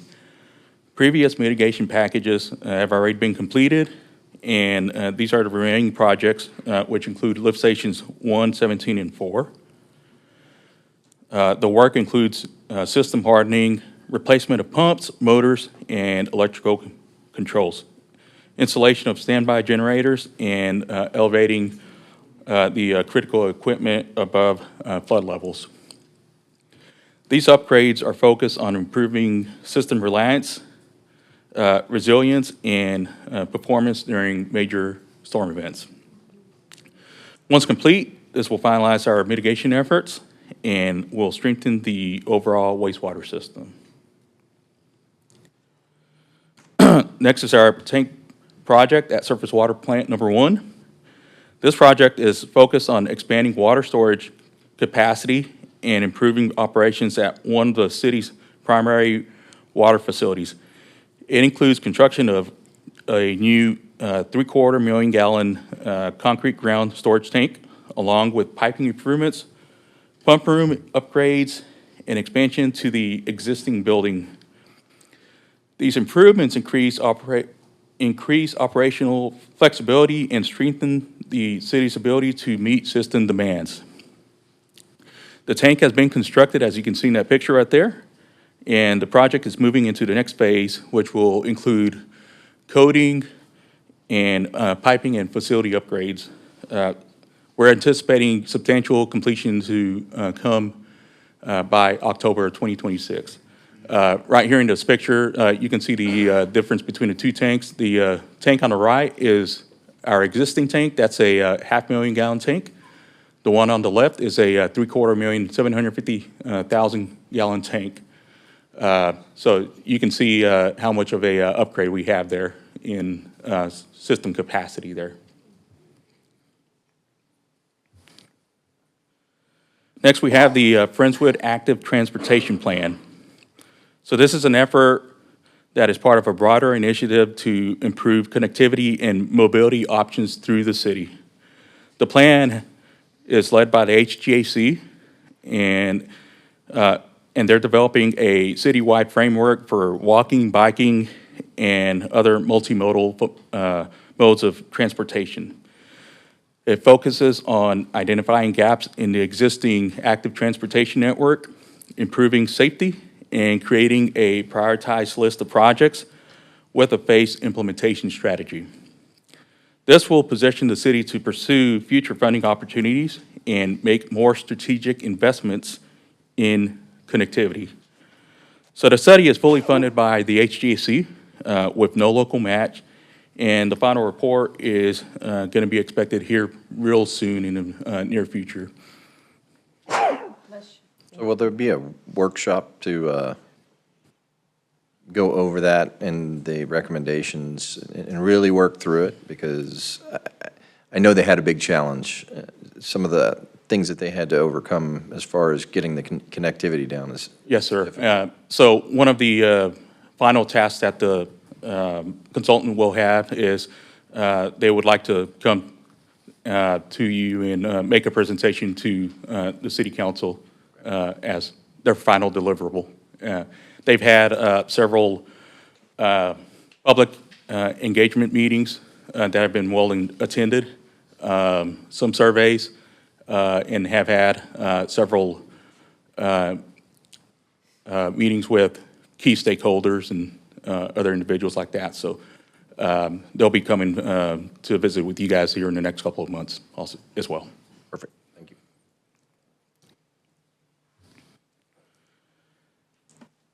Next slide is on the 2024 HGAC carryover spend down projects. These projects focus on targeted improvements along the FM 528 corridor to improve traffic operations.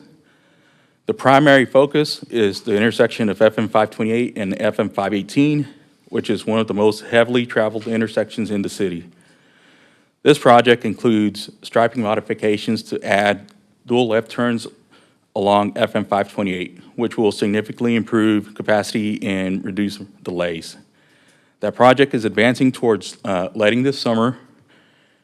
Did also want to mention that there's some additional improvements at Bay Area Boulevard, Winding Way, and Sunset that are also in development by TxDOT that would further enhance operations along the corridor, and those would be for future letting.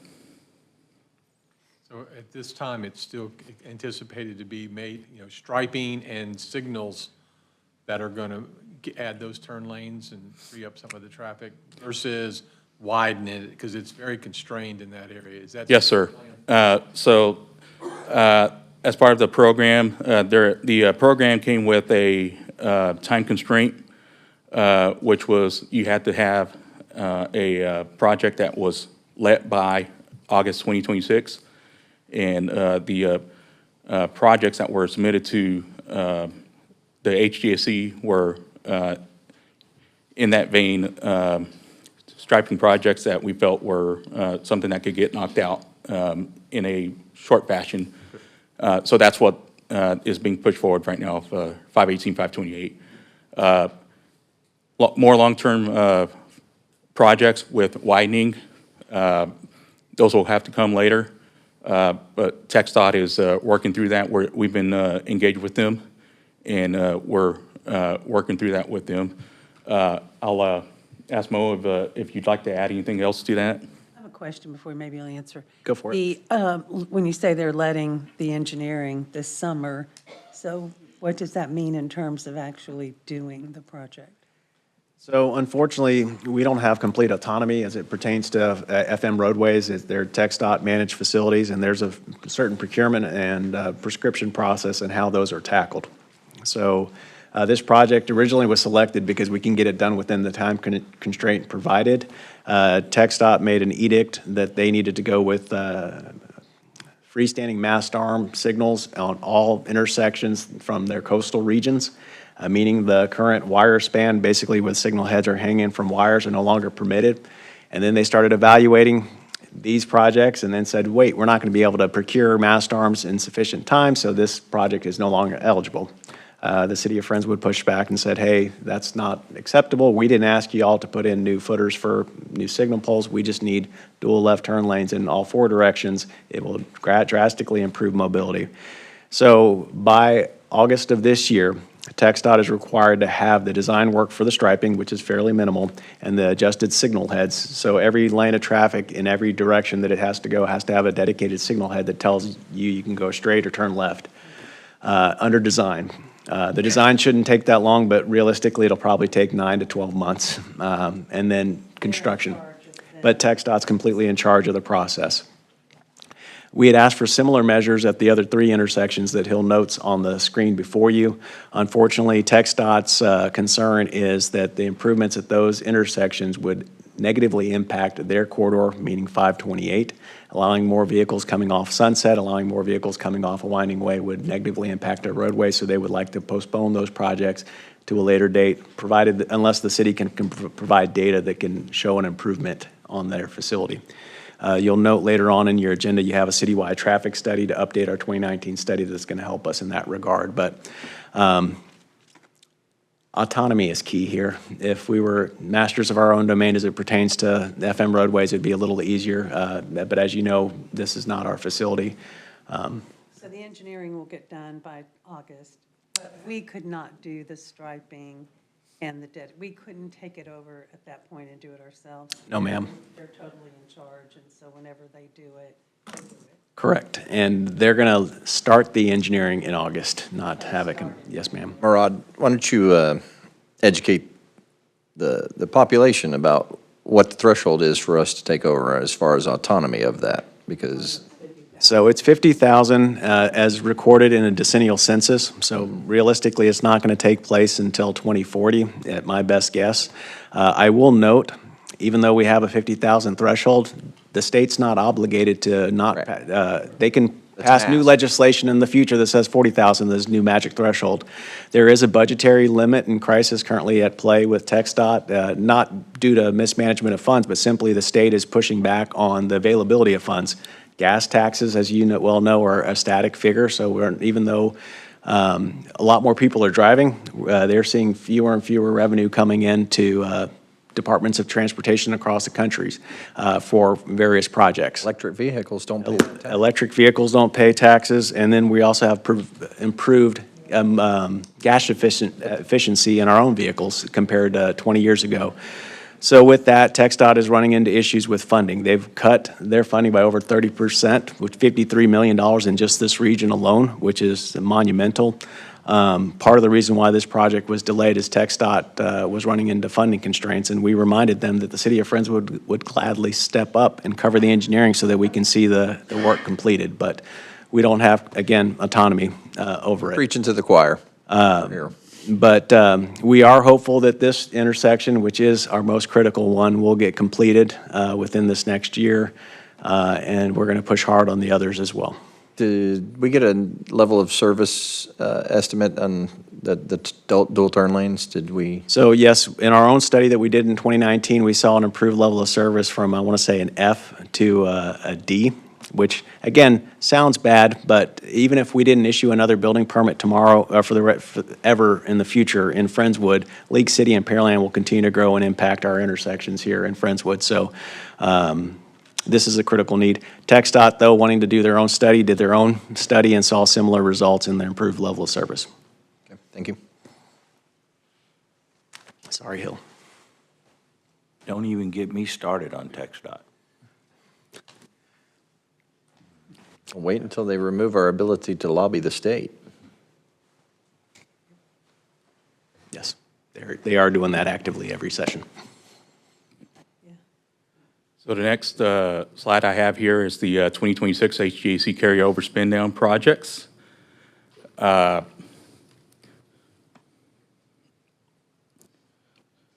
these are projects that are larger, long-term mobility improvements that will enhance regional connectivity and traffic operations. The Friendswood Parkway project is a regionally significant corridor that will improve east-west connectivity and increase overall system capacity. The Sunset Drive project includes traffic signal upgrades to improve operations, safety, and efficiency along the corridor. The advanced funding agreement for Sunset project was completed last week, allowing that project to move forward now. The Friendswood Parkway project remains under TxDOT review, and once that agreement is executed, the project will move into the next phase. So the AFA for Sunset is done. Similar thing. It'll be a locally let project, meaning we will be managing the engineering. We will put it out to bid ourselves. But TxDOT wants to review it, and so we're not going to be working by our own timeline again. So we are going to be subject to their timelines for review and such and such. So point of distinction between what we're discussing now and what we just previously discussed, these two roadways, both Sunset and Friendswood Parkway, are City of Friendswood roadways. So we're able to manage the engineering and construction of it. However, because they're utilizing federal and state funds, TxDOT is involved in the advanced funding agreement, and they prescribe how the engineering and environmental will take place in order to continue to receive those federal and state funds.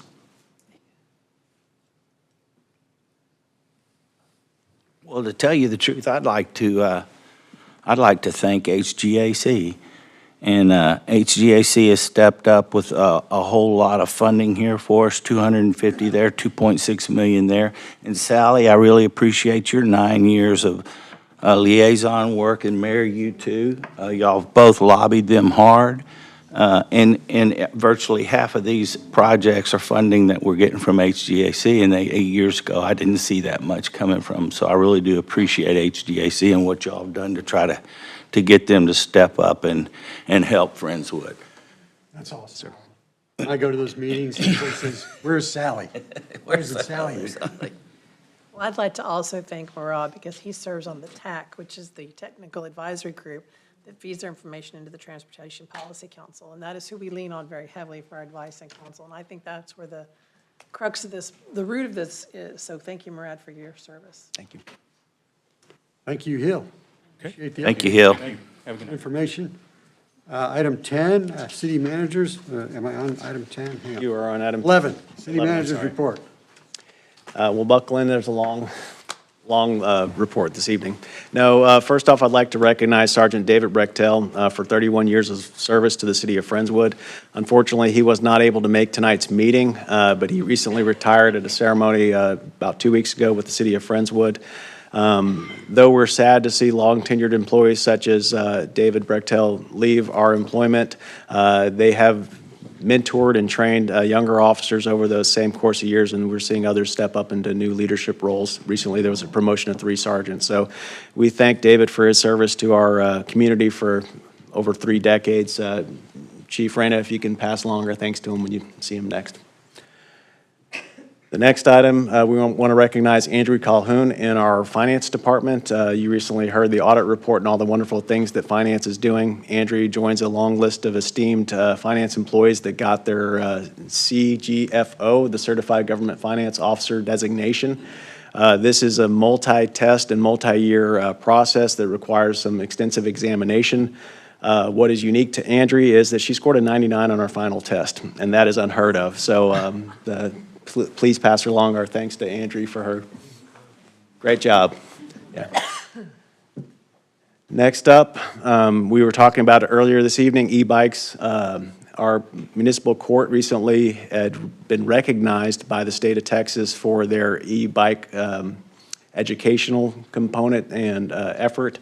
Though we're not anywhere near where we want to be on this particular issue, it's always nice to be recognized for being by putting ourselves out there in this regard. So I should have mentioned this during the workshop. Thank you to Municipal Court for this effort, as well as PD and Communications. Lower Clear Creek, both recently the mayor and our Assistant Director of Engineering, Michael Medwood, met with Commissioner Buckingham, Dr. Buckingham, and receiving $10 million from the state of Texas. This is related to our efforts with the 1959 Whitcomb and Bay Area terracing projects. A big thanks to Dr. Bonin and the state of Texas for giving us not only this $10 million, but the subsequent $10 million at this last legislative session. We would not have been able to qualify for these projects without the 1959 partnership with Galveston County, with Harris County Flood Control District, and the Galveston County Consolidated Drainage District. So thank you to the state and our partners in achieving this much-needed flood dollars for the city of Friendswood. Spring Sparkle was mentioned a couple times this evening. It will take place this upcoming Saturday at Centennial Park from 8 a.m. to 2 p.m.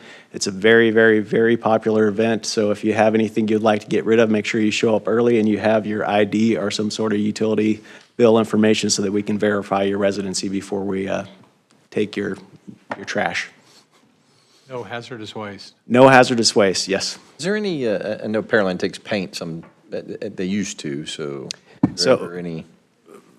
Pearland still does, and they'll take waste from City of Friendswood residents, but you have to make a donation to their Keep Pearland Beautiful.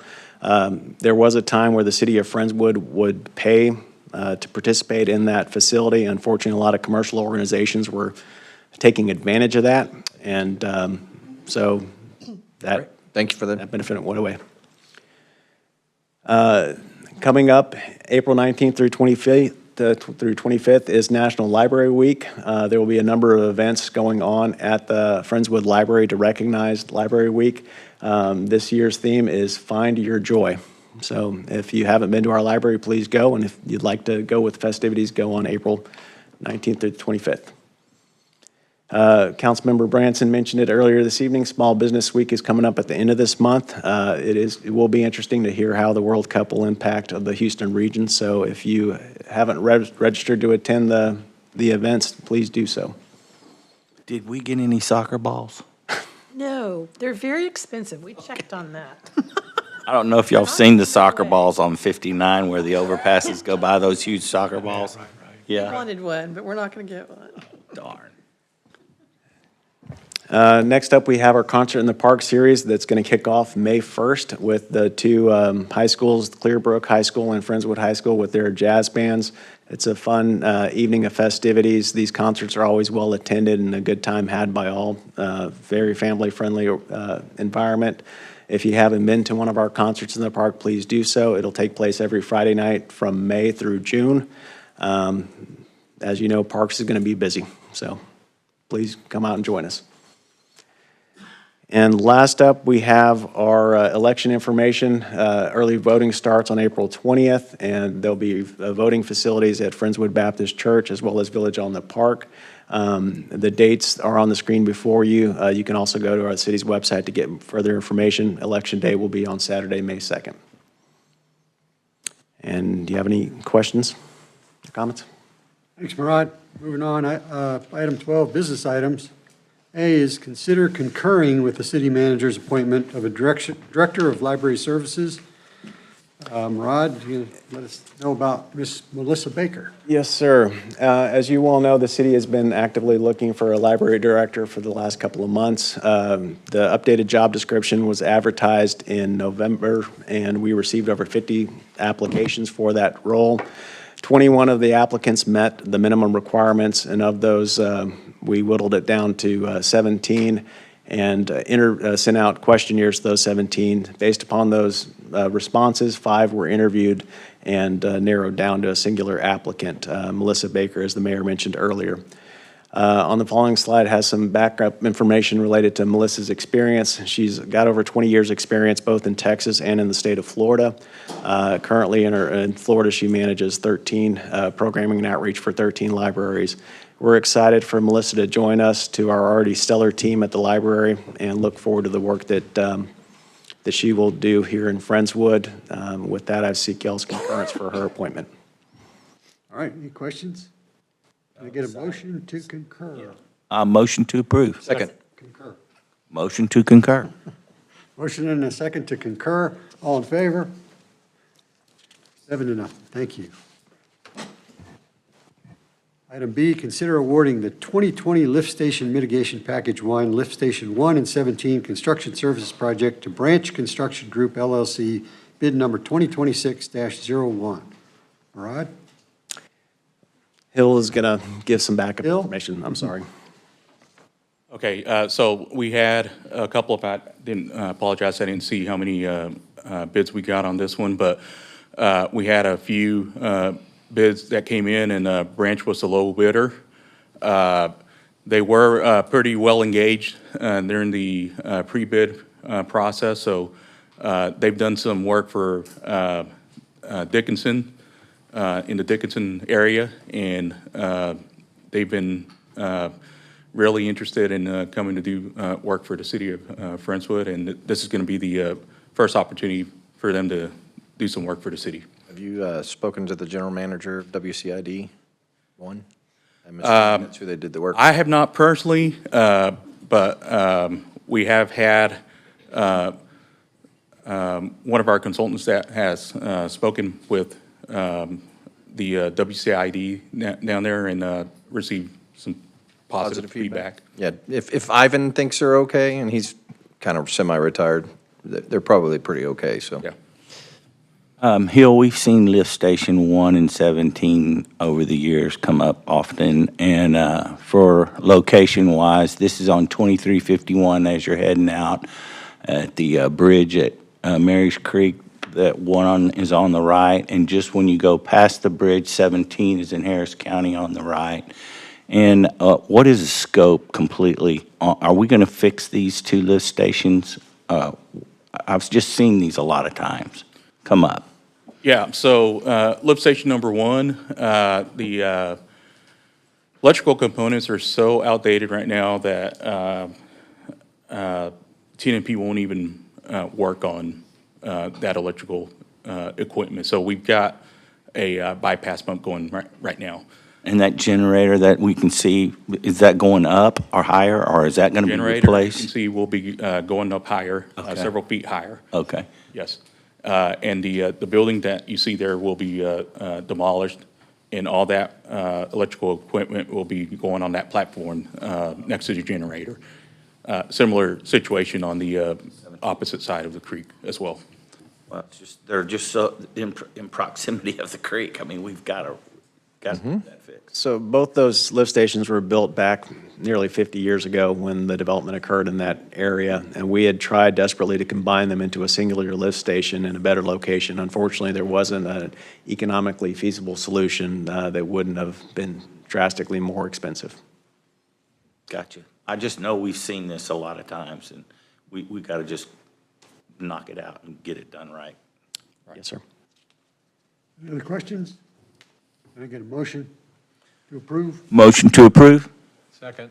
Motion is second, all in favor. 7-0.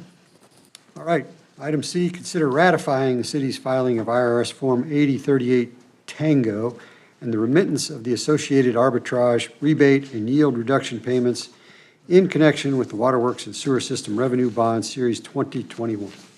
Yes, sir. Mayor, this is a unique position for the city of Friendswood. So what this is arbitrage payment. We issue tax-exempt bonds because we're a municipal entity. Since we don't pay taxes on it, we're subject to potentially paying taxes on interest earned as compared to interest we pay when we issue that debt initially. Historically, interest rates have been extremely low, so this has never been an issue. Unfortunately, we were in an environment where we issue debt at a lower interest rate, and then lo and behold, the feds continue to increase interest. And so when we deposit those revenues received, once we issue debt, and it continues to earn interest at a greater clip than what we were paying the investors interest at, we have to pay taxes basically on the earnings made. So this $602,000 is being paid for our tax liability associated with those interest earns. Thankfully, the money's there. It's not coming out of the bond proceeds, and we're still recouping some additional interest on top of that. So it's not a bad position to be in. It's just nothing we've historically seen because interest rates for the longest time were so low. Over what we pay and what we earn. Yes, sir. I mean, we're just complying with law. Correct? We're complying with law because we don't want to go to jail. Just when we can do this, Yes. it's a money-making proposition, though. I mean, we're making money. We have to pay tax on it, but we just knew when to issue bonds, you know. Better than losing money. Could we have spent the money faster, though, on projects to get down that We- position of being a negative arbitrage?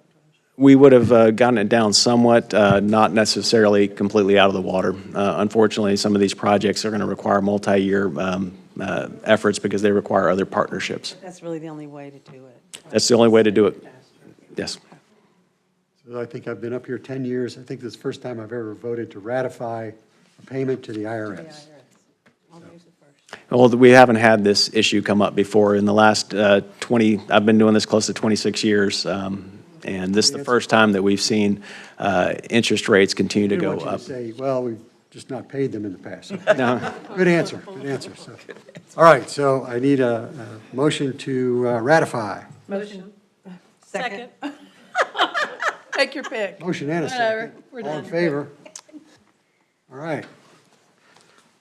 Item 13, proposed ordinances and resolutions. A, consider an ordinance amending the city's general budget for fiscal year 2025-2026 by approving Budget Amendment 6 and providing for supplemental appropriation and/or transfer of certain funds. Motion to approve? Second. Motion and a second. All in favor? In favor? Hold them up. Slow hands, everybody. You got to give me a second to look both ways. You're putting your hand up and taking it down. Okay, it was unanimous. Did you catch that, Raquel? You're 7-0. All right. Item B, consider a resolution amending Chapter 7 Benefits of the City of Friendswood Personnel Policy Manual to amend Section 7.02 Holidays to provide for holiday pay for certain part-time employees and amending City of Friendswood Personnel Policy Manual to add a new section to be numbered and entitled 7.08, Paid Time Off for Eligible Part-Time Employees for paid time off for such employees. Rod? So Mayor and Council, we've have a handful of part-time employees separate from our seasonal employees. Seasonal employees are those lifeguards, summer day camp employees. I say a handful, we have about 10 to 15 depending on any given years. Unfortunately for those part-time employees, because they work 20 hours or 30-plus hours, they get TMRS, the municipal retirement system, and potentially some health benefits, but they do not qualify for paid time off. So if there's a holiday or they need to take a day off of work, they just don't get paid. Though we budget for their hours, assuming they don't take any time off, we figured this would be a good opportunity to extend some similar benefits to them so that if they have a family member they need to take care of or if they just need a day off, they can take it. The cost is honestly nominal to the city of Friendswood because we already budget their salary based upon the hours they work. I do have a question with the handout that was given to us. Yes. Tonight. So on the bottom where it says FTE status in bold, and then it shows the less than half-time employee, FTE. And then it says paid time off hours earned per pay period, and then it says 42. How, is this a 2-week pay period, I'm assuming? So it's striking out the original backup material that was put in the packet said 4 hours, basically 4.5 hours of, or 4.1 hours of paid time off accrued each pay period. That's for a full-time employee. The figure should have been 2.0. So per pay period, they earn 2 hours. So they work for a 2-week period, they'll get 2 hours of paid time off accrued. So what did the 42 mean right there? Do you see where it is? There was a strike through. Yeah. Oh, I can't see it. Okay, I can't see that. Okay, sorry. Okay. The two underlined numbers are the end result, Okay, thanks. That makes sense, because I thought, whoa, okay. and that's pro rata on how much they work relative to a FTE. Okay, I- Correct, a standard FTE. I thought it was a misprint. It's just a mislook. And you said, Murad, you said it was a nominal amount. Can you quantify it? So we don't budget in the budget their time off that they take. Yep. So full-time employees, when they leave our employment, whatever time off they've incurred in terms of vacation hours, not sick hours, the city pays out. So it's an outstanding liability. For part-time employees, they're not able to take this when they leave our employment. So technically, the liability is non-existent. So if we budget for the hours they work, if they're working 20 hours a week, we budget 20 hours. If they happen to take time off within that same time period, they're still getting paid if they turn in their time off for that 20 hours a week. So from a budgetary standpoint, it's negligible, if not non-existent. Realistically, we believe this cost would be less than about $7,000. And how many employees did you say? So we currently have between the library staff and EMS and the fire marshal's office, we have about 12 part-time employees. Are you having to do this to be competitive in our region? Somewhat, and then also understanding the constraints of these part-time employees.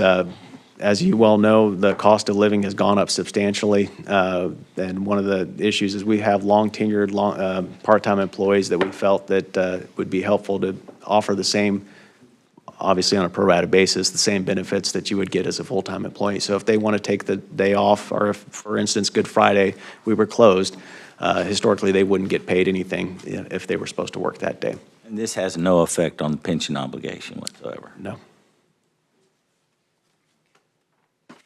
All right, do I have a motion on this item incorporating the revisions placed at the dais? I make a motion to incorporate the revision on the dais to approve it.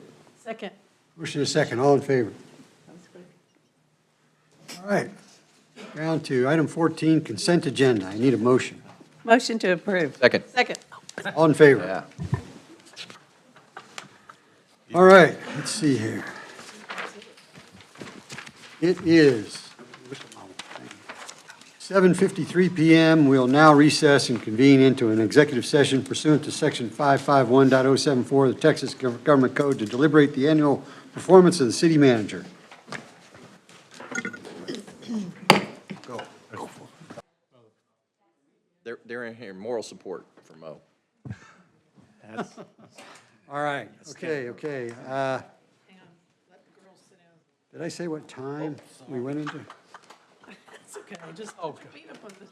You're okay, Robert. That was so rude of me. You're fine. I just want you to start without us. Raquel, did I read to you what time we went into executive? Yes, 7:53. 7:53, thank you, ma'am.